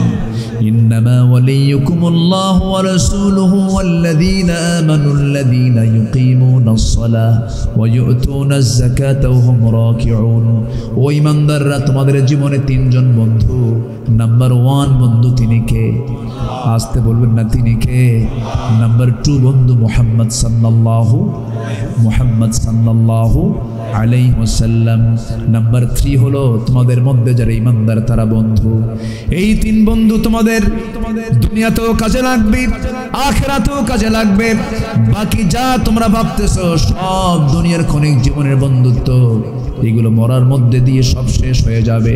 এই জন্য আমার বন্ধুগণ, আল্লাহ বলছেন বান্দারে আমার লানত থেকে যদি বাঁচতে চাও, ইল্লাল্লাযীনা তাবু, তওবা করে আমার কাছে ফিরে আসো, তওবা করে আমার পথে চলে আসো, তওবা করো, সেজদা দাও, রুকু করো, সুন্দর করে নামাজ পড়ো। 5 ওয়াক্ত নামাজ, এটা কার হক?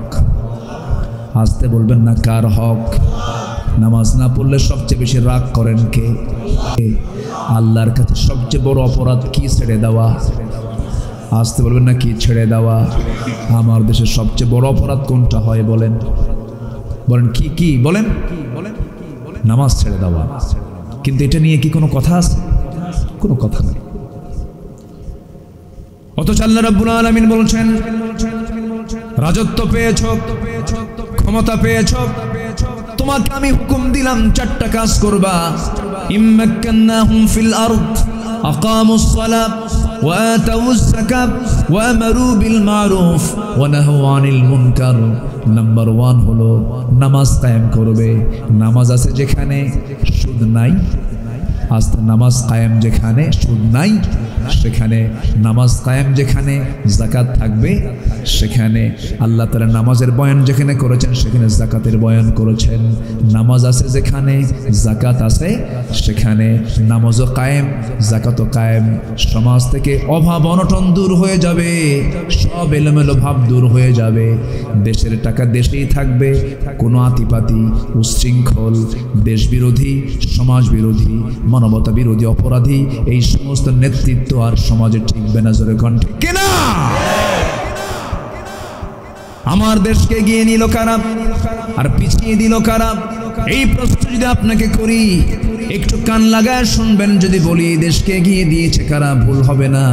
আমার দেশের কৃষকরা অশিক্ষিত হলেও দেশকে তারা পিছিয়ে দিয়েছে না এগিয়ে দিয়েছে? এগিয়ে দিয়েছে।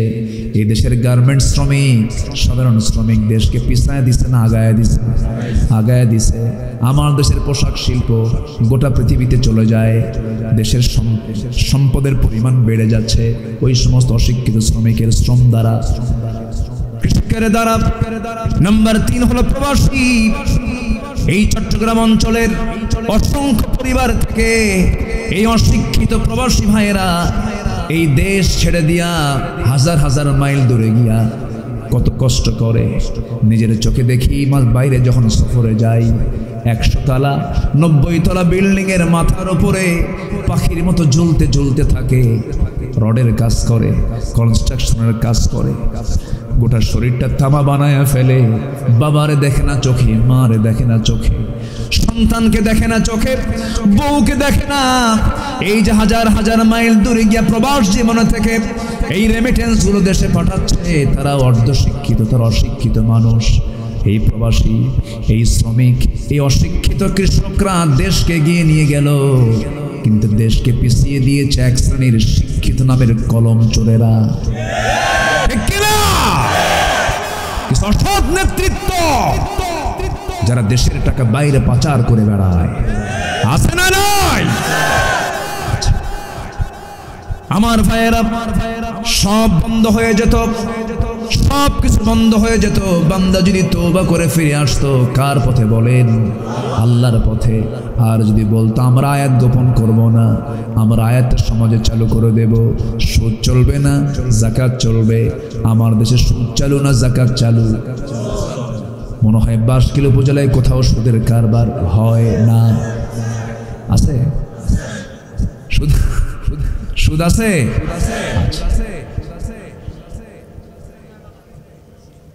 শোনেন, এই সময় কেউ উঠেন না, উঠলে ভাববো ওটাই সুদ খায়। কিন্তু বসে, শেষ করে দেব। আজকে ঘড়ি এত ঘুরতেছে কেন? ঘড়ি খুব দ্রুত ঘুরতেছে আজকে, এখন অনেক পয়েন্ট বাদ আছে। আমাকে সময় দেওয়া যাবে তো ইনশাআল্লাহ? জোরে বলি আলহামদুলিল্লাহ।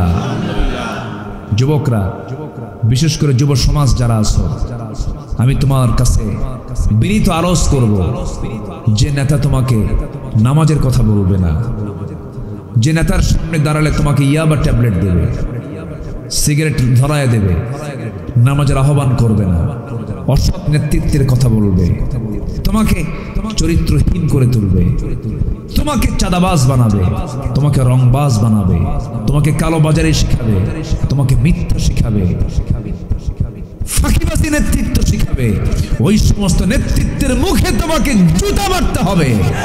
রাজি আছো কারা কারা? হাত উঁচু করে দেখাও মুসলমান।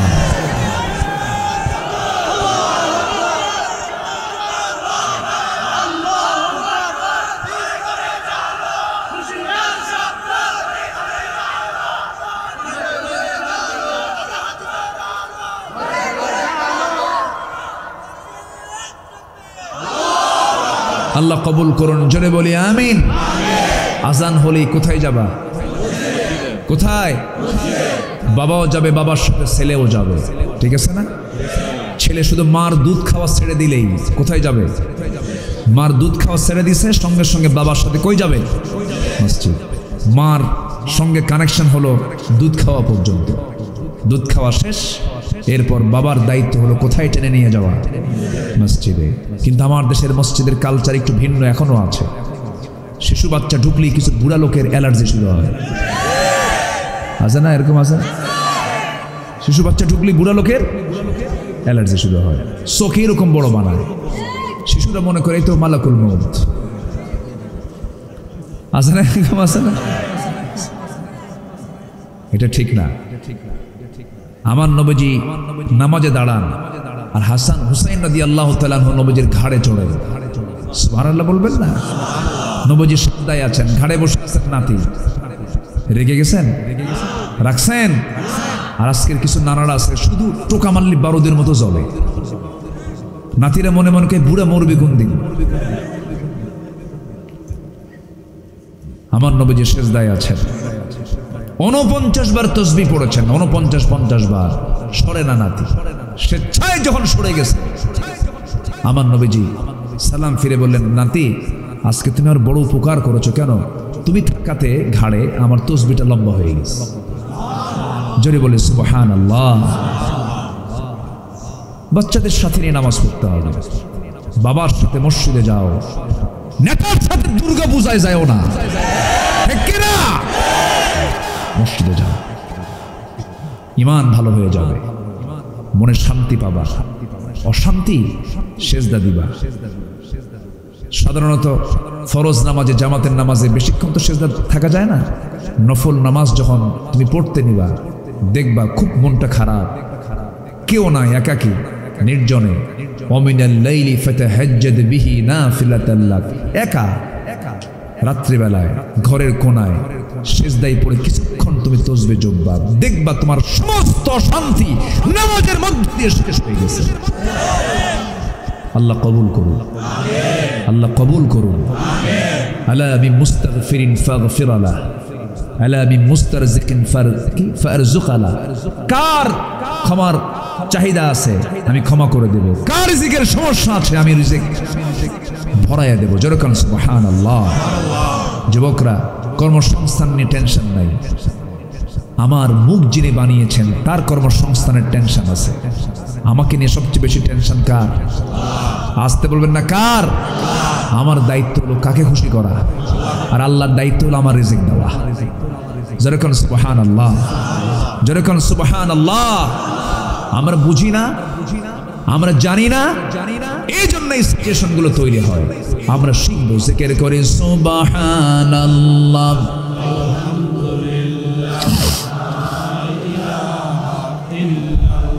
আরো জোরে সুবহানাল্লাহ,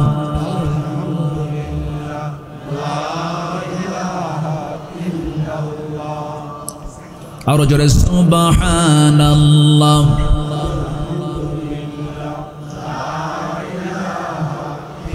আরো জোরে সুবহানাল্লাহ, আলহামদুলিল্লাহ, আরো জোরে সুবহানাল্লাহ, আলহামদুলিল্লাহ, আরো জোরে লা ইলাহা, আরো জোরে আল্লাহ আল্লাহ আল্লাহু লা, আরো জোরে আল্লাহ আল্লাহ আল্লাহু লা, লা ইলাহা, লা ইলাহা।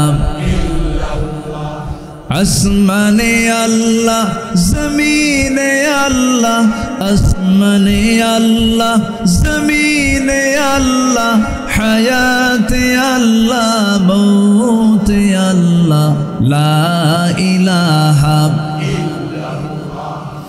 লা ইলাহা ইল্লাল্লাহ মুহাম্মাদুর রাসূলুল্লাহ সাল্লাল্লাহু। কি করে খাবো? হতাশা আছে না এরকম অনেকে? আছে না নাই? ইমানদার আনতে পারে না, ইমানদার এই চিন্তা করতে পারে না। জন্ম আমাকে সৃষ্টি করেছেন যিনি, রিজিকও দিবেন তিনি।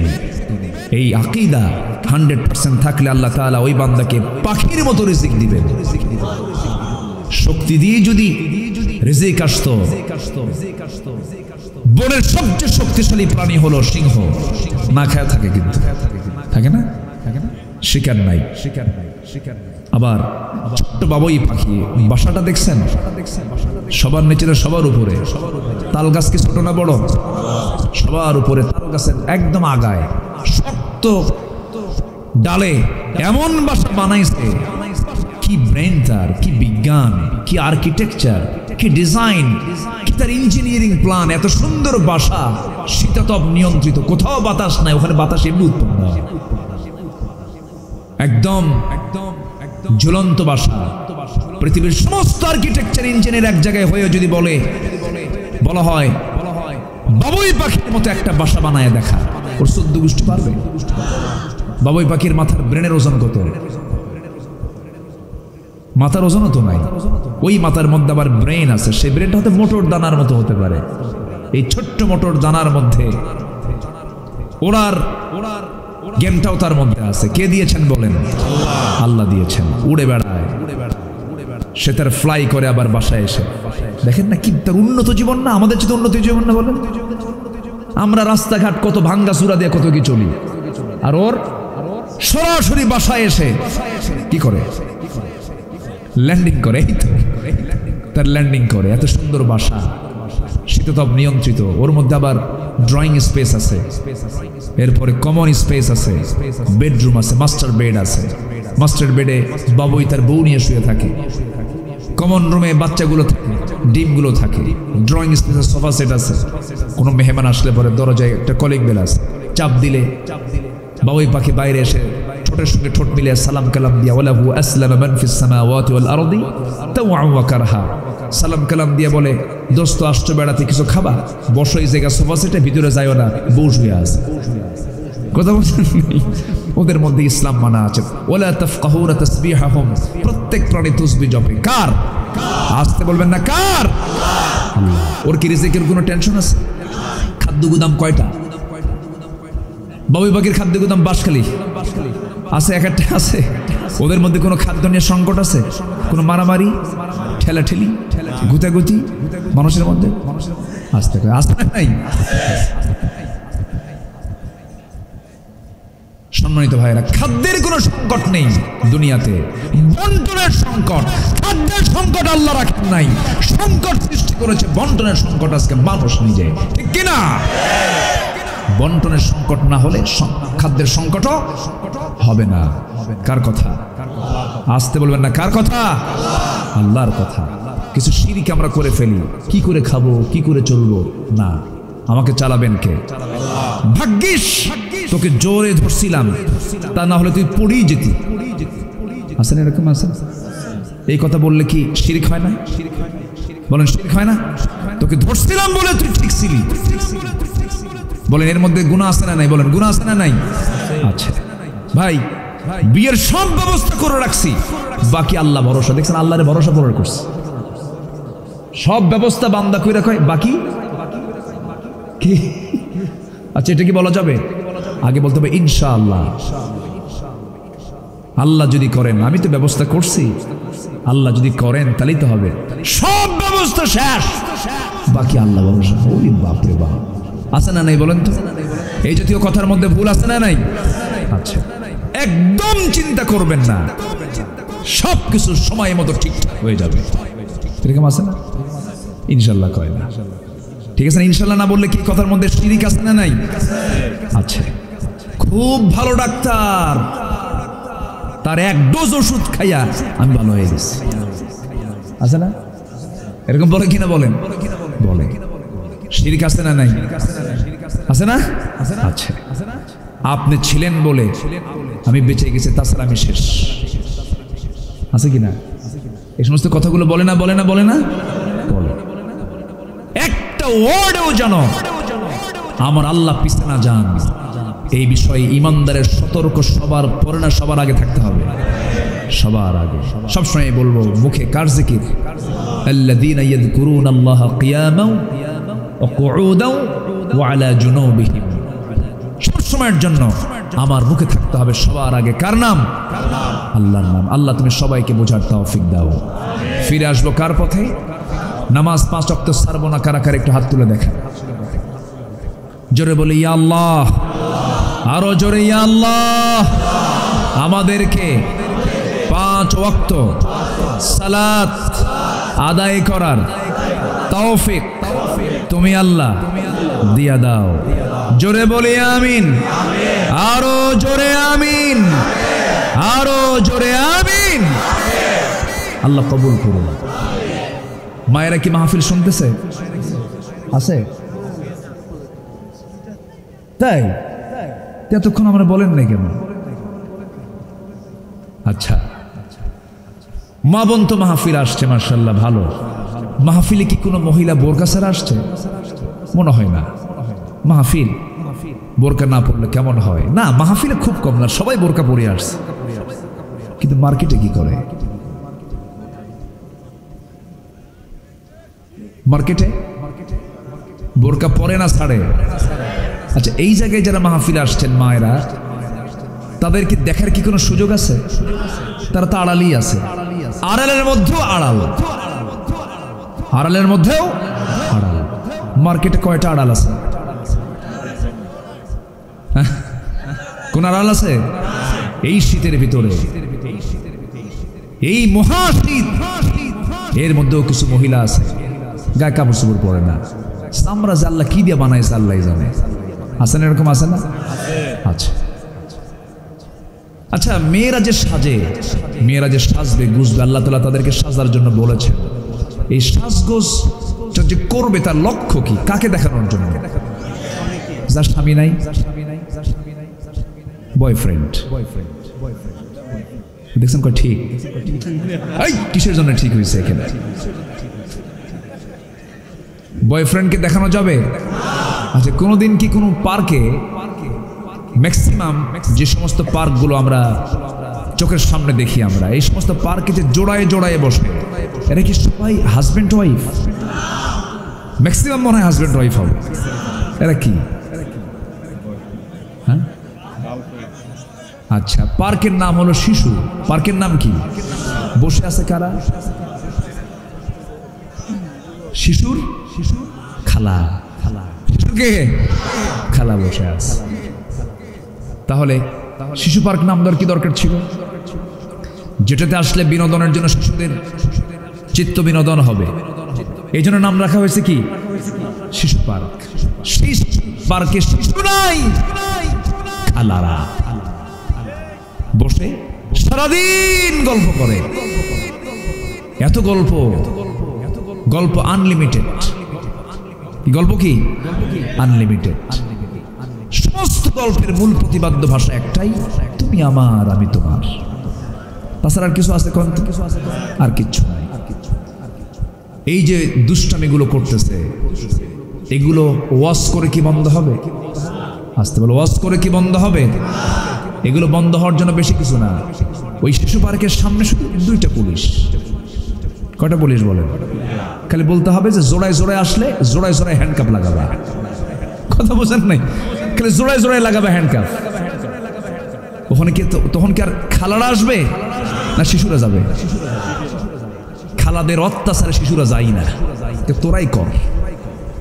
আমি কি বলতেছি? এই হচ্ছে অবস্থা। এই নোংরামিগুলো সমাজ থেকে 1000 বছর ওয়াজ করেও বন্ধ হবে না। এগুলোকে বন্ধ করার জন্য অবশ্যই আইন করে পাশ করতে হবে।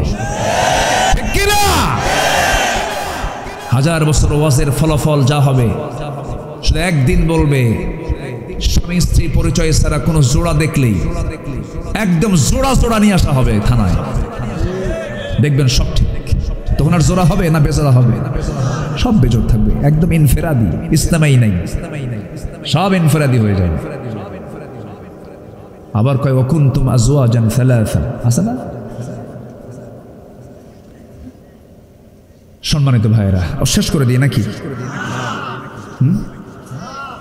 আলোচনা চালাবো?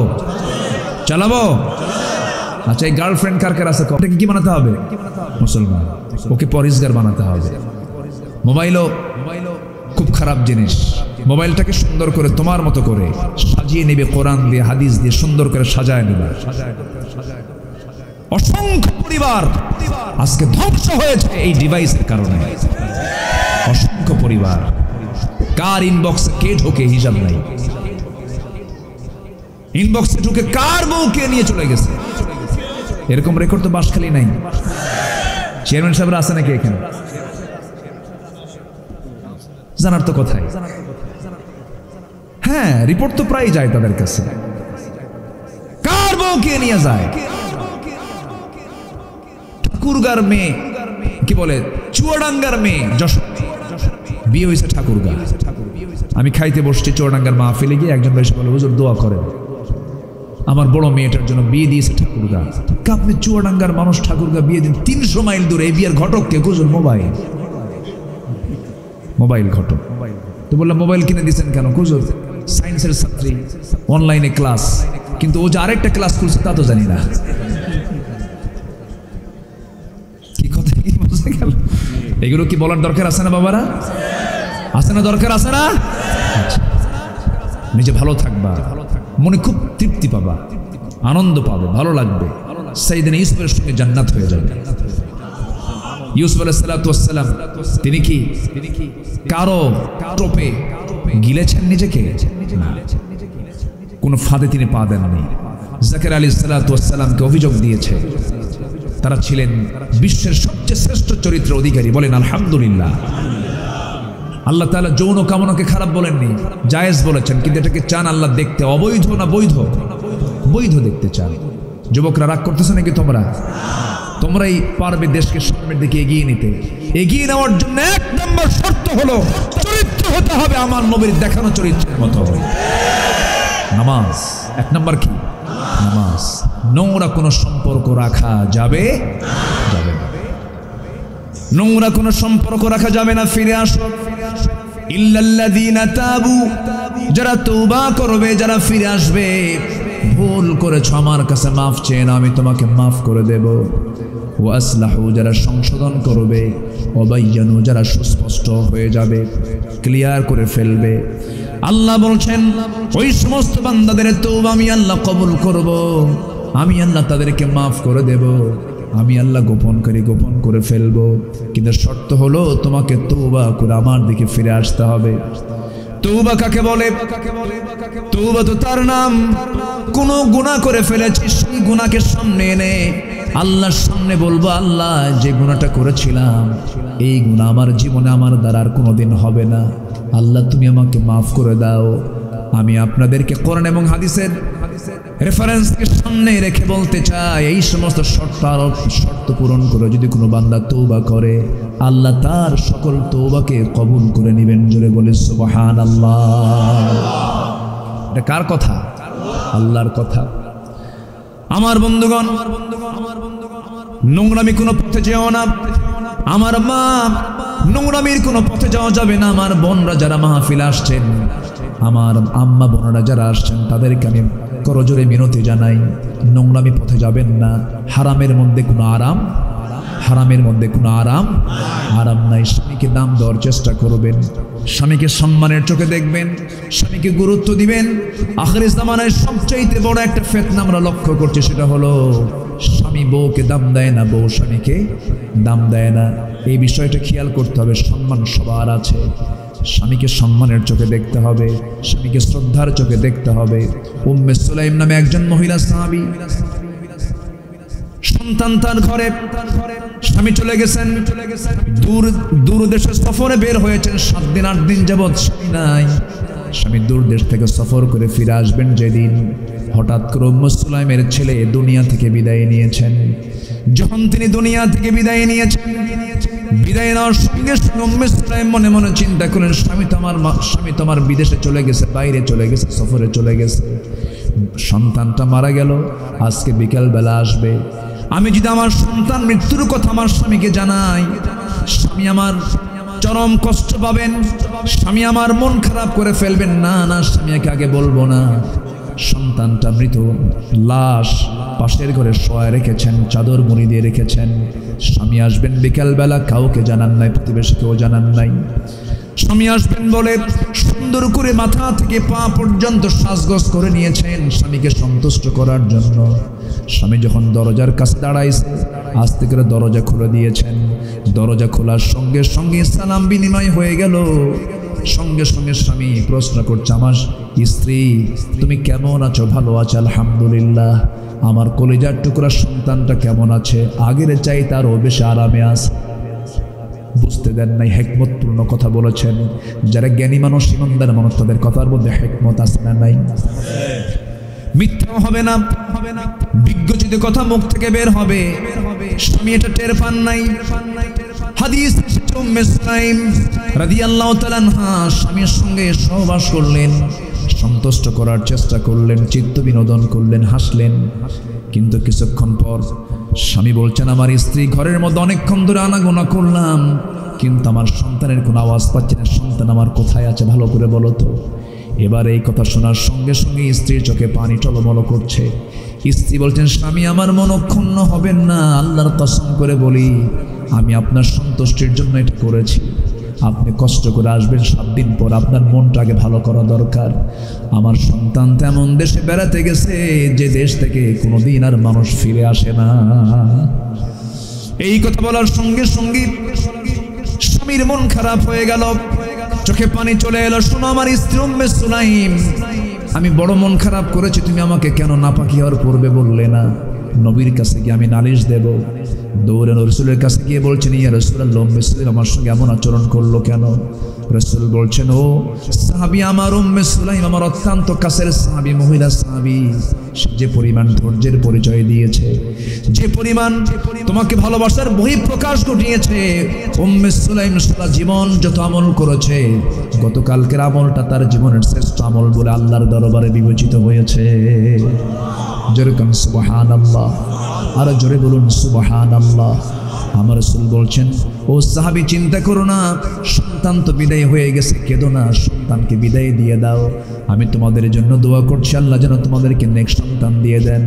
নবীর দোয়া কবুল হয়ে গেছে। ওদের ঔরস থেকে, দুই সাহাবীর ঔরস থেকে আল্লাহ তাআলা জগৎধন্য মুহাদ্দিস আব্দুল্লাহর জন্ম ঘটিয়ে দিয়েছেন। জোরে বলুন সুবহানাল্লাহ।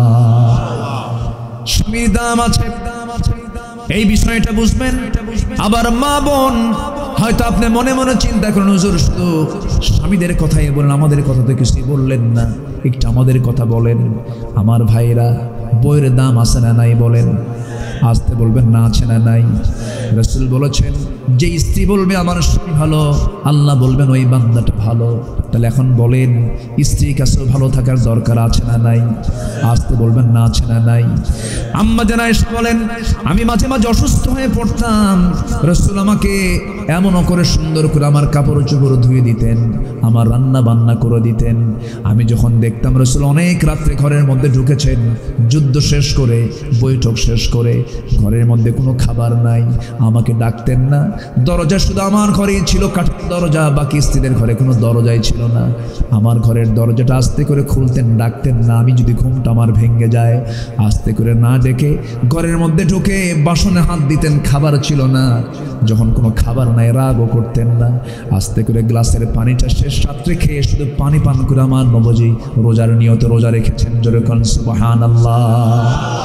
আম্মা জান আয়েশা বলেন, আমার রাসূল আমাকে এত পরিমাণ ভালোবাসতেন, আমি রাসূলকে কখনো আগে খাওয়াতে পারি নাই। রাসূলকে আমি গ্লাস ভরে দুধ দিতাম, রাসূল বলতেন, আয়েশা তুমি আগে খাওয়া শুরু করো। আমি নবীজি, আমি আগে কখনো খাবো না, তুমি আগে খাও। আমাকে জোর করে দিতেন, আমি ঠোঁট লাগাতাম। নবীজি ঘাড় বাঁকা করতেন, আমাকে দেখতেন আমি কোন দিকে, গ্লাসের কোন কর্নারে আমি ঠোঁটটা লাগাইছি। আমার নবীজি দেখে এটাকে মার্কিং করতেন। এরপরে আমি যখন গ্লাসের দুধ খেয়ে কিছু রেখে দিতাম, রাসূল বলতেন, আয়েশা তোমার খাওয়া হয়েছে নাকি? হুজুর খাওয়া হয়েছে, আপনি এখন খান। তখন আমি দেখতাম রাসূল আমার হাত থেকে গ্লাসটা নিয়ে আমি আসে যেদিকে ঠোঁট লাগিয়েছি, রাসূল সেই দিকে ঠোঁট লাগায় বাকি দুধ পান করতেন। জোরে বলুন সুবহানাল্লাহ।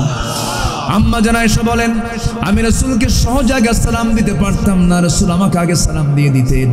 আমার ভাইয়ের, আল্লাহর কসম করে বলি, আল্লাহর কসম করে বলি, আজকের থেকে যদি মিনিমাম একটা সুন্নত জারি হয়ে যায় বাড়িতে, প্রত্যেক দিন বাড়িতে ঢুকে বউকে লক্ষ্য করে স্বামী সালাম দেবে, সালামের কম্পিটিশন শুরু হয়ে যাবে।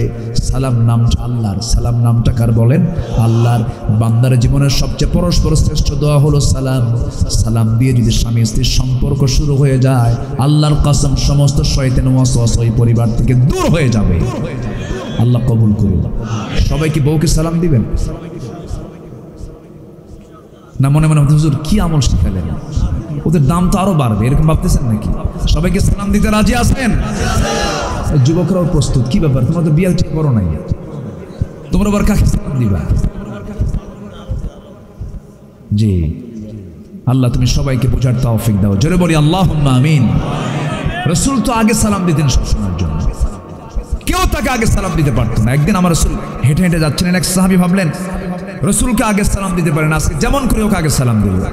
টেকনিক করে করলেন কি, একটা মোটা বৃক্ষের আড়ালে দাঁড়ালেন, কাছাকাছি যাওয়া মাত্র চট করে বের হয়ে রাসূলকে লক্ষ্য করে সালাম দিচ্ছেন, আসসালামু আলাইকা ইয়া রাসূলুল্লাহ। রাসূল সালামের জবাবটা দিয়ে মুস্কি হাসি মেরে বলছে, সাহাবী এমন টেকনিক করে আগে সালাম দিলে সওয়াব পাবা না। যেরকম সুবহানাল্লাহ। আসুন না আমরা সেই রাসূলের সুন্নাহর দিকে এগিয়ে যাই, আল্লাহর কালাম কোরআনকে আমরা ফলো করি জীবনের প্রতিটি জায়গায়, প্রতিটি পদক্ষেপে। এই হোক আমাদের সিদ্ধান্ত। আল্লাহ কবুল করুন। জোরে বলি আমিন। আমি আমার কথাকে আর বাড়াবো না, আমরা জাস্ট চূড়ান্ত সময় আমরা শেষ করে ফেলবো। আমরা চাইবো এখন কার কাছে? আল্লাহর কাছে। সবাই যেন আল্লাহ তাআলা সবাইকে যেন নিরাপদে বাড়ি পর্যন্ত ফিরে যাওয়ার তৌফিক দান করেন। অনেক মা বোন আসছেন, আল্লাহ তুমি সবাইকে দ্বীনের জন্য, কোরআনের জন্য কবুল করে নাও। এখন চাইবো আমরা কার কাছে?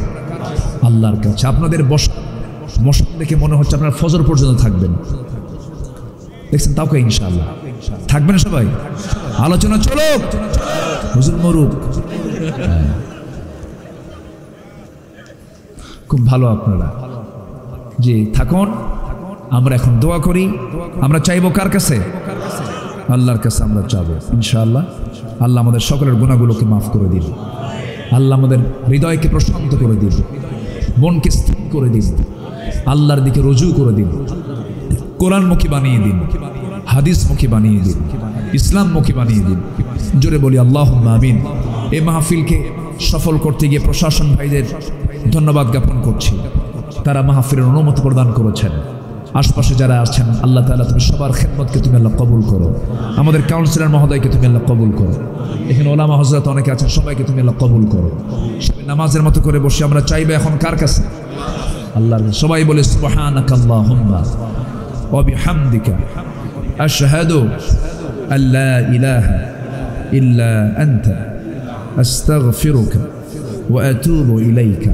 চিৎকার মেরে বলি ইয়া আল্লাহ, আমার জীবনের সগীরা কাবীরা, ছোট বড় সব গুনাহ তুমি আল্লাহ মাফ করে দাও।